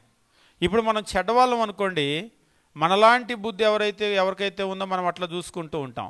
మనకి చాలా నోటి దూరద ఎక్కువ అనుకోండి. మనం చూస్తూ ఉన్నాం, ఎవరికైనా సరే నోటి దూరద ఎక్కువ, వాళ్ళు నోరు అలాగ మాటలు వదిలేస్తూ ఉన్నారు, అది అట్లా వాళ్ళు మనలాంటి వాళ్ళు అని చెప్పేసి వెంటనే మనకు తెలియకుండానే మన హృదయం వాళ్ళ హృదయం కలిసిపోతుంది. రేపు మనం మాట్లాడిన తర్వాత కూడా వాళ్ళలాగా మనకు నోటి దూరద ఎక్కువ అనుకోండి, వాళ్ళ హృదయం మన హృదయం అటువైపు నుంచి కలిసిపోతుంది. అదే ఒకవేళ అలా మాట్లాడితే అస్సలు మనకు నచ్చని స్వభావం అనుకోండి, వాళ్ళ నోరు అలా మాట్లాడటం చూసే వాళ్ళ దగ్గరకు వచ్చినా కానీ మనం వికర్షించబడతాం. ఎందుకంటే వాళ్ళ స్వభావం అనేటువంటిది మనకు నచ్చలేదు. కాబట్టి మన గుణగణాలని బట్టి మనం ఏం చేస్తూ ఉంటామంటే మనం ఆకర్షించబడటము వికర్షించబడటము అనేటువంటిది జరుగుతూ ఉంటుంది. ఈ లోకంలో మంచి చెడు అనేటువంటి 2 ఉన్నాయి. కయీను హేబేలు ఇద్దరు కూడా ఒక తల్లి తండ్రికి పుట్టినటువంటి అన్నదమ్ములైనప్పటికీ కూడా వారిద్దరూ ఒకరినొకరు చంపుకునే అంత ద్వేషం అనేటువంటిది ఎందుకు వచ్చింది? అంటే ఒకరినొకరంటే హేబేలుని తిరిగి కయీని చంపలేదు, కయీనే హేబేలుని చంపాడు. ఒక తల్లికి పుట్టి ఒక తండ్రికి పుట్టి ఒక కుటుంబంలో అన్నదమ్ములుగా ఉన్నటువంటి వారిలో అన్న ఎందుకు తన తమ్ముడిని చంపవలసి వచ్చింది? అంత పగలు ప్రతీకారాలు ఏమన్నా ఆస్తి గొడవలు ఉన్నాయా ఆ రోజుల్లోనే? మీరు పాత నిబంధన కాలంలో ఎక్కడికి వెళ్ళినా భూమి అంతా గాలినే. మరి ఏది ఆ చంపే అంత పగను తీసుకొని వచ్చింది? ఎందుకు ఆయన చంపాడు? ఇక్కడ చెప్తూ ఉన్నాడు ఒక విషయాన్ని పైన. వాడతని ఎందుకు చంపెను? తన క్రియలు చెడ్డవి, తన సహోదరుని క్రియలు నీతి గలవై ఉండెను గనుకనే కదా. అంటే వాడి ఏమో చెడ్డ క్రియలు, వీడి ఏమో మంచి క్రియలు. మంచి క్రియలు కాబట్టి ఏమైందంటే ఆ మంచి క్రియలను బట్టి ద్వేషం వచ్చింది. మంచికి చెడుకి ఎప్పుడు లోకంలో ద్వేషమే. మీరు ఎప్పుడైనా సరే మంచి వాళ్ళగా ఉండండి. మంచి వాళ్ళగా ఉంటే అప్రిషియేట్ చేసే వాళ్ళు కొంతమంది ఉంటారు మంచి వాళ్ళు, కానీ చెడ్డవాళ్ళు ఉంటారు, వాళ్ళు మిమ్మల్ని చాలా దూషిస్తూ ఉంటారు. దిగొచ్చాడులే పెద్ద సత్యహరిశ్చంద్రుడు అంట, నోట్లో అబద్ధం చెప్పడంట అని అంటూ ఉంటారు కొంతమంది. అప్పుడప్పుడు సత్యహరిశ్చంద్రుడు ఎవరని నన్ను అడగొద్దు, మీకు తెలుసు ఆల్రెడీ. అంటే లోకం అట్లా అంటుంది, అబద్ధం ఆడనటువంటి వ్యక్తిని వాళ్ళు అట్లా అంటూ ఉంటారనమాట. నేను నిజమే చెప్తాను. నిన్న నాకు ఒక సహోదరుడు ఫోన్ చేశారు. మొన్న మేము కడపల్లి వచ్చాం కదా, మన ప్రసంగ్ గారు ఫోన్ చేసి 2 లక్షల రూపాయలు ఆగిపోయినాయి, వాళ్ళకి రావాల్సిన బిల్స్ అన్నీ కూడా ఆగిపోయినాయి, ప్రార్థన చేయండి అని అన్నారు. ఏంటి ప్రసంగం ఎందుకు ఆగిపోయినాయి అంటే, నిజం చెప్పాల్సిన పరిస్థితి వచ్చిందంట. ఆఫీసులో కొంతమంది లంచం తీసుకున్నప్పుడు నిజం చెప్పేసరికి, అంటే తను సత్యంగా ప్రవర్తించడాన్ని బట్టి అక్కడ సస్పెండ్ అయ్యాడట ఒక అధికారి. మరి సస్పెండ్ అయిన వాళ్ళు, లంచం తీసుకున్నటువంటి వాళ్ళు, నేను లంచం తీసుకున్నానులే అందుకే సస్పెండ్ అయ్యానో, అబ్బాయి మంచి పని చేశాడు, ఇవాళ రేపు కూడా నిజం చెప్పే వాళ్ళు ఉన్నారని అప్రిషియేట్ చేస్తారా? ఏం చేస్తారు వాళ్ళు? సస్పెండ్ అయినా కానీ ఆఫీసులో వాళ్ళకుండే పరిచయాలు వాళ్ళకు ఉంటాయి కదా, ఇన్ఫ్లుయెన్స్ ఉపయోగించి ఈయనకు రావాల్సిన డబ్బులు ఆపారు. అంటే ఎందుకు ఆపాడు? బుద్ధి తెచ్చుకో, ఇప్పటికైనా ఒకళ్ళ దానిలో ఏలు పెడితే నువ్వు నిజం చెప్తే ఎట్లా ఉంటుందని. ఇప్పుడు బుద్ధి తెచ్చుకొని ఏం చేయాలి? రెండోసారి ఇలాంటి సాక్ష్యం చెప్పాల్సిన పరిస్థితి వస్తే అబద్ధం చెప్పాలి. మరి ఇప్పటికైనా బుద్ధి వచ్చిందా, ఇంకోసారి ఏం చేస్తామంటే మళ్ళీ నిజం చెప్తానని అంటున్నాడు. నిజంగా కొంతమంది ఉంటారు, కొంతమంది ఏం చేస్తూ ఉంటారంటే నిజమే మాట్లాడుతూ ఉంటారు. నిజం మాట్లాడేటప్పుడు అది చాలామంది గిట్టదు. ఎందుకంటే లోకంలో మంచి చెడు కనుక చూసినట్లయితే ఎక్కువ మంది చెడ్డ వాళ్ళు ఉన్నారు, కొద్దిమంది మంచి వాళ్ళు ఉన్నారు. ఈ మంచి వాళ్ళు వాళ్ళనేమీ చేయకపోయినా వాళ్ళకి గిట్టదు. క్రీస్తు ప్రభు ఎవరికి చెడు చేయలేదు, ఎవరికి హాని చేయలేదు, కీడు చేయలేదు. అయినా సరే వాళ్ళకి గిట్టలేదు. ఎందుకు గిట్టలేదంటే ఈయన మంచివాడై ఉండటం బట్టి ఈయన గిట్టలేదు వాళ్ళకి. చివరికి ఎంత పగ వచ్చిందంటే ఆయన్ని సిలువ వేసి చంపే అంత పగ వచ్చింది. కాబట్టి ఇక్కడ దేవుని వాక్యంలో ఏమని చెప్తున్నాడంటే మీరు కయీను వంటి వాళ్ళగా ఉండొద్దు అని చెప్పేసి అంటున్నాడు. వాడు దుష్టుని సంబంధి కాబట్టి తన సహోదరిని చంపాడు. ఎందుకు చంపాడు? తన క్రియలు చెడ్డవి, తన సహోదరుని క్రియలు నీతి గలవి అయి ఉండెను గనుకనే కదా. కింది వచనంలో అంటున్నాడు, 13వ వచనంలో, సహోదరులారా లోకం మిమ్మల్ని ద్వేషించిన యెడల ఆశ్చర్యపడకొద్ది. లోకం మిమ్మల్ని ద్వేషిస్తే హేబేల్ను కూడా కయీను ద్వేషించాడు, చంపాడు. కారణం ఏమిటి అంటే వీడు మంచివాడు, వాడు చెడ్డవాడు. ఆ మంచి చెడుకి ఎప్పుడు కూడా కలవదు. లోకం కూడా మిమ్మల్ని ద్వేషిస్తే మీరు దాని గురించి ఆశ్చర్యపడొద్దు. మీరు మంచి వాళ్ళైతే చెడ్డ లోకం మిమ్మల్ని ద్వేషిస్తుంది, దానికి మీరు ఆశ్చర్యపడొద్దు. 14వ వచనంలో అంటూ ఉన్నాడు, మనము సహోదరులను ప్రేమించుచున్నాము గనుక మరణములో నుండి జీవంలోనికి దాటి ఉన్నామని ఎరుగుదుమో. ప్రేమ లేనివాడు మరణమందు నిలిచి ఉన్నాడు. లోకంలో మనుషులు ఉన్నారు, ప్రేమ లేదు వాళ్ళకి. ఒకవేళ మీరు ఎవరి మీదైనా ప్రేమ చూపిస్తే కూడా నచ్చదు, నీకేంటి సంబంధం అని అడుగుతూ ఉంటారు. ఒకసారి మీరు మేలు చేయాలని వెళ్తే కూడా, పోనీ మీకు అర్థమయ్యేటట్లు చెప్తాను. మనకి లోకంలో అప్పుడప్పుడు ముఖ్యంగా గత కొంతకాలం నుంచి బాగా తీవ్రంగా చూస్తూ ఉన్నాం. అది ఏ ఊరు? నర్సరాపేట వినుకొండ రోడ్డు మీద ఒక మనిషిని దారుణంగా అందరూ చూసేటప్పుడు నరికారు కదా, వీడియోలు కూడా పంపించారు కదా, ఆ ఫుటేజీలన్నీ పంపించారు కదా. ఆయన్ని రోడ్డు మీద, అది కూడా సెంటర్లో అందరూ చూసేటప్పుడు అలా నరుకుతూ ఉన్నారు. నరికి అది కూడా మటన్ కానీ అట్లా కొడతారు కదా మాంసాన్ని, బతికున్న మనిషిని అలాగ నరికి చంపుతుంటే ఎవ్వరూ అడ్డు రాలేదు. ఎందుకు? ఎవరికి తెలీదా? ఎప్పుడైనా సరే ఇద్దరు తగాదా ఆడుకుంటున్నారు అనుకోండి, మధ్యలో ఎప్పుడు జోక్యం చేసుకుంటారు? ఎవడైనా ఒకడు చెప్తే మంచోడు, కొంచెం వినేవాడు అయితే మధ్యలో జోక్యం చేసుకుంటారు. వినేవాడు కాకపోతే, మంచోడు కాకపోతే, మనం వెళ్తే ఆ కత్తి తీసి మన మీద వేసేవాడైతే మనం ఏం చేస్తాం? మనం వెళ్ళం, అంతే కదా. ఇప్పుడు ఏదో వినేవాడు మంచివాడైతే మధ్యలోకి వెళ్ళటానికి ప్రయత్నం చేస్తారు. వాడు వినేవాడు కాదు, వాడు దుష్టుడు, దుర్మార్గుడు, పనికిమాలినోడు అయితే ఎవరు లోపల జోక్యం చేసుకోరు. నిజంగానే అక్కడ ఎవరూ వెళ్ళలేదని అనుకుంటున్నాం, కానీ ఎవరన్నా వెళ్తే ఏం జరుగుతుందంటే ఆ కత్తి తీసి ముందు వీళ్ళ మీద వేస్తాడు. ఆ తిమ్మిరి అలాగనే ఉంటుంది అది. కాబట్టి ఎవ్వరూ వెళ్ళటానికి సాహసించలేదు, ఎవ్వరు కూడా వెళ్ళలేదు అక్కడ. ఇక్కడ కూడా మనం గమనించాల్సింది ఏంటంటే మంచి చెడు అనేటువంటి లోకంలో రెండు ఉంటాయి. మనము ఎవరికి హాని చేయకపోయినా, ఉదాహరణకి మనం ఆయనకి హాని చేయకపోయినా, నరికేటప్పుడు వద్దునైనా ఏంటిది అది తప్పు కదా, లేకపోతే వెళ్ళి చేయి పట్టుకున్నాం అనుకోండి, ఆగుతాడా? ఇక అంతకంటే పెద్ద కారణం ఏమీ లేదు, ఆ కత్తి తీసి మీ మీద వేసి మిమ్మల్ని చంపటానికి. మీరు చెప్పిందల్లా చేసిందల్లా ఏంటంటే వద్దయ్యా అలాగే చెయ్యొద్దు మనిషిని అని మీరు చెప్పినా, అడ్డెళ్ళినా, పట్టుకున్నా వెంటనే అది మీ మీద పడుతుంది. అంటే నేనేం చెప్పాలనుకున్నానంటే లోకం మనల్ని ద్వేషించడానికి పెద్ద కారణం ఏమీ లేదు. మనం మంచి వాళ్ళమై ఉంటే చాలు, లోకం మనల్ని ద్వేషిస్తూ ఉంటుంది. ఎంతగా ద్వేషిస్తుంది అంటే మనకు హాని చేసేంతవరకు ద్వేషిస్తుంది. అది లోకం యొక్క స్వభావం. ఇక్కడ చెప్తూ ఉన్నాడు, ఏమని అంటున్నాడంటే 14వ వచనమో, మనము సహోదరులను ప్రేమించుచున్నాము గనుక మరణములో నుండి జీవములోనికి దాటి ఉన్నామని ఎరుగుదుమో. ప్రేమ లేనివాడు మరణమందే నిలిచి ఉన్నాడు. పైన ఒక ఎగ్జాంపుల్ ఇచ్చాడు, కయీనుది. వాడు ప్రేమ లేనటువంటి వాడు. ప్రేమే గనక ఉంటే తన తమ్ముడిని అలా చేసేవాడు కాదు. ఆ ప్రేమ లేనటువంటి వాడు, ద్వేషం ఉన్నటువంటి వాడు, ద్వేషముతో నిండినటువంటి వాడు, వాడు దేవుని సంబంధి కాదు, వాడు దుష్టుని సంబంధి. అంటే ప్రేమ ద్వేషము ఈ రెండు విషయాలను చెప్తూ ఉన్నాడు. ఎవడైనా ప్రేమ కనుక ఉంటే వాడు దేవుని సంబంధి. ఎవడైనా ప్రేమ లేకపోతే, ఇక ప్రేమ లేకపోతే ఏముంటుంది? ద్వేషం ఉంటుంది. కొందరు అంటారు నాలో ప్రేమ లేదు, అట్లనే ద్వేషం కూడా లేదు అని అంటారు. ప్రేమ లేకపోతే ఇంకుండేది ఏంటంటే ద్వేషం. కాబట్టి ప్రేమ లేకపోతే వాడు దుష్టుని సంబంధి అని చెప్పేసి అంటూ ఉన్నాడు. ఈరోజు మనము దేవుని సంబంధులమా దుష్టుని సంబంధులమా అనేటువంటిది ప్రేమను బట్టి అర్థమైపోతూ ఉంటుంది. 15వ వచనంలో అంటున్నాడు, తన సహోదరుని ద్వేషించువాడు నరహంతకుడు. వెళ్ళి మర్డరే చేయాల్సిన అవసరం లేదు. కయీను ఉన్నాడు, ద్వేషించాడు, మర్డర్ చేశాడు. మనం వెళ్ళి మర్డరే చేయాల్సిన అవసరం లేదు. తన సహోదరుని ద్వేషించేవాడు నరహంతకుడు.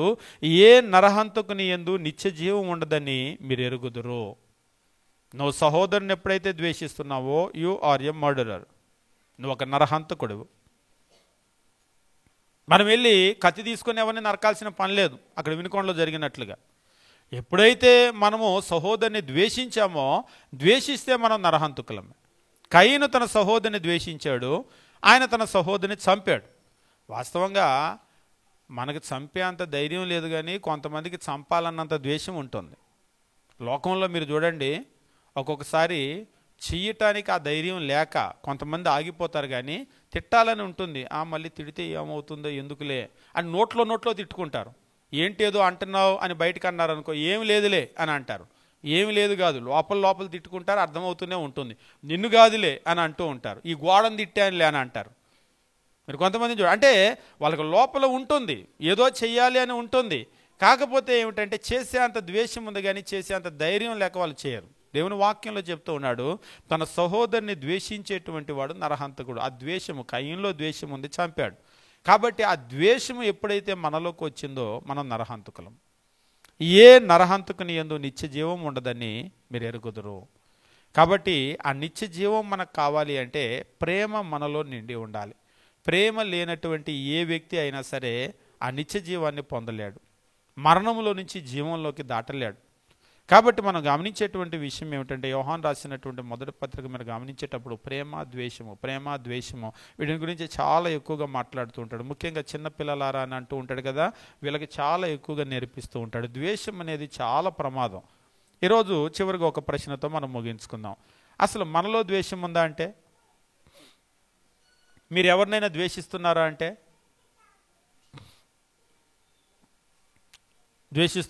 అర్థం కాదేమో.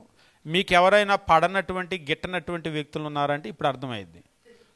ఎందుకు లేరు, పెద్ద లిస్టు ఉంటుంది. అసలు మనం ఎక్కడైతే ఉన్నామో కుటుంబ సభ్యుల్లో కొందరంటే పడదు, పనిచేసే దగ్గర కొందరంటే పడదు, పోనీ చదువుకునే వాళ్ళు అంటే అక్కడ కొందరంటే పడదు. మనం పెద్ద లిస్టు మనం చెప్పగలుగుతాం. సరే, ప్రశ్న, క్రీస్తు ప్రభుని నీకు ఎవరైనా అంటే ద్వేషం ఉందా అని క్రీస్తు ప్రభుని అడిగామనుకోండి, ఆయన ఏం చెప్తాడు? పెద్ద లిస్టు చెప్తాడా? పోనీ చిన్న లిస్ట్ అయినా చెప్తాడా?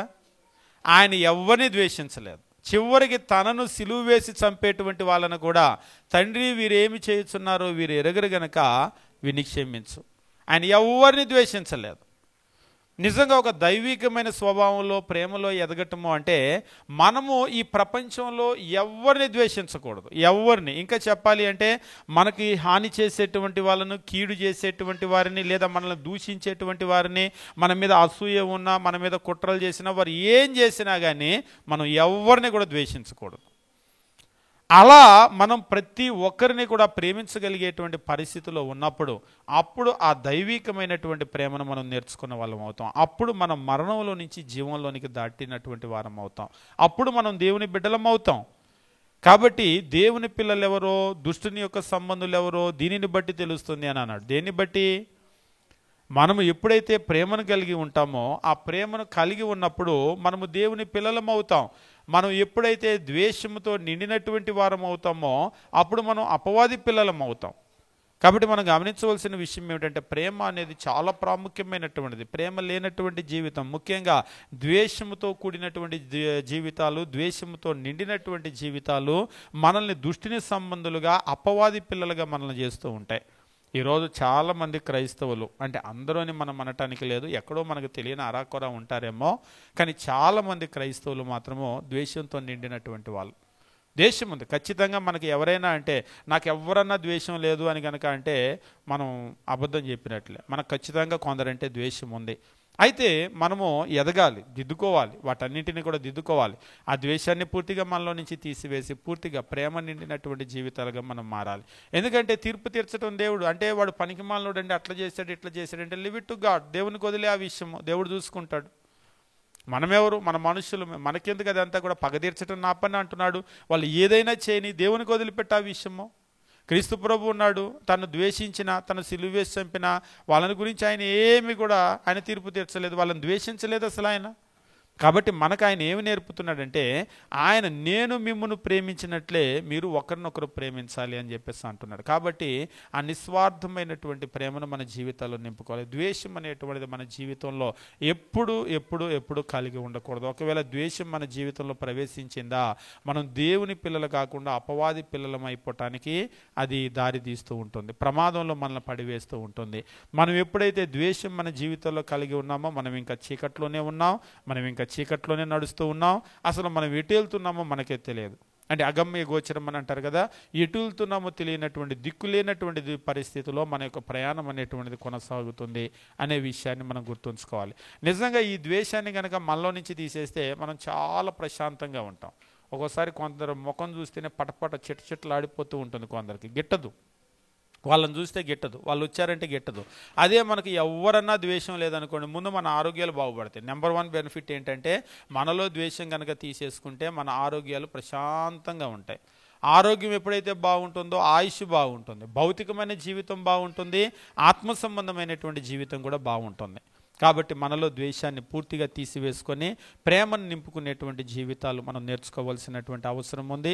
దేవుడు అలాగా మనల్ని ప్రేమతో నిండినటువంటి జీవితాలు కలిగినటువంటి వారముగా మనల్ని చేయాలని చెప్పేసి మనం అందరం కూడా దేవుని కోరుకుందాం, ఆ రీతిగా ప్రయాసపడదాం.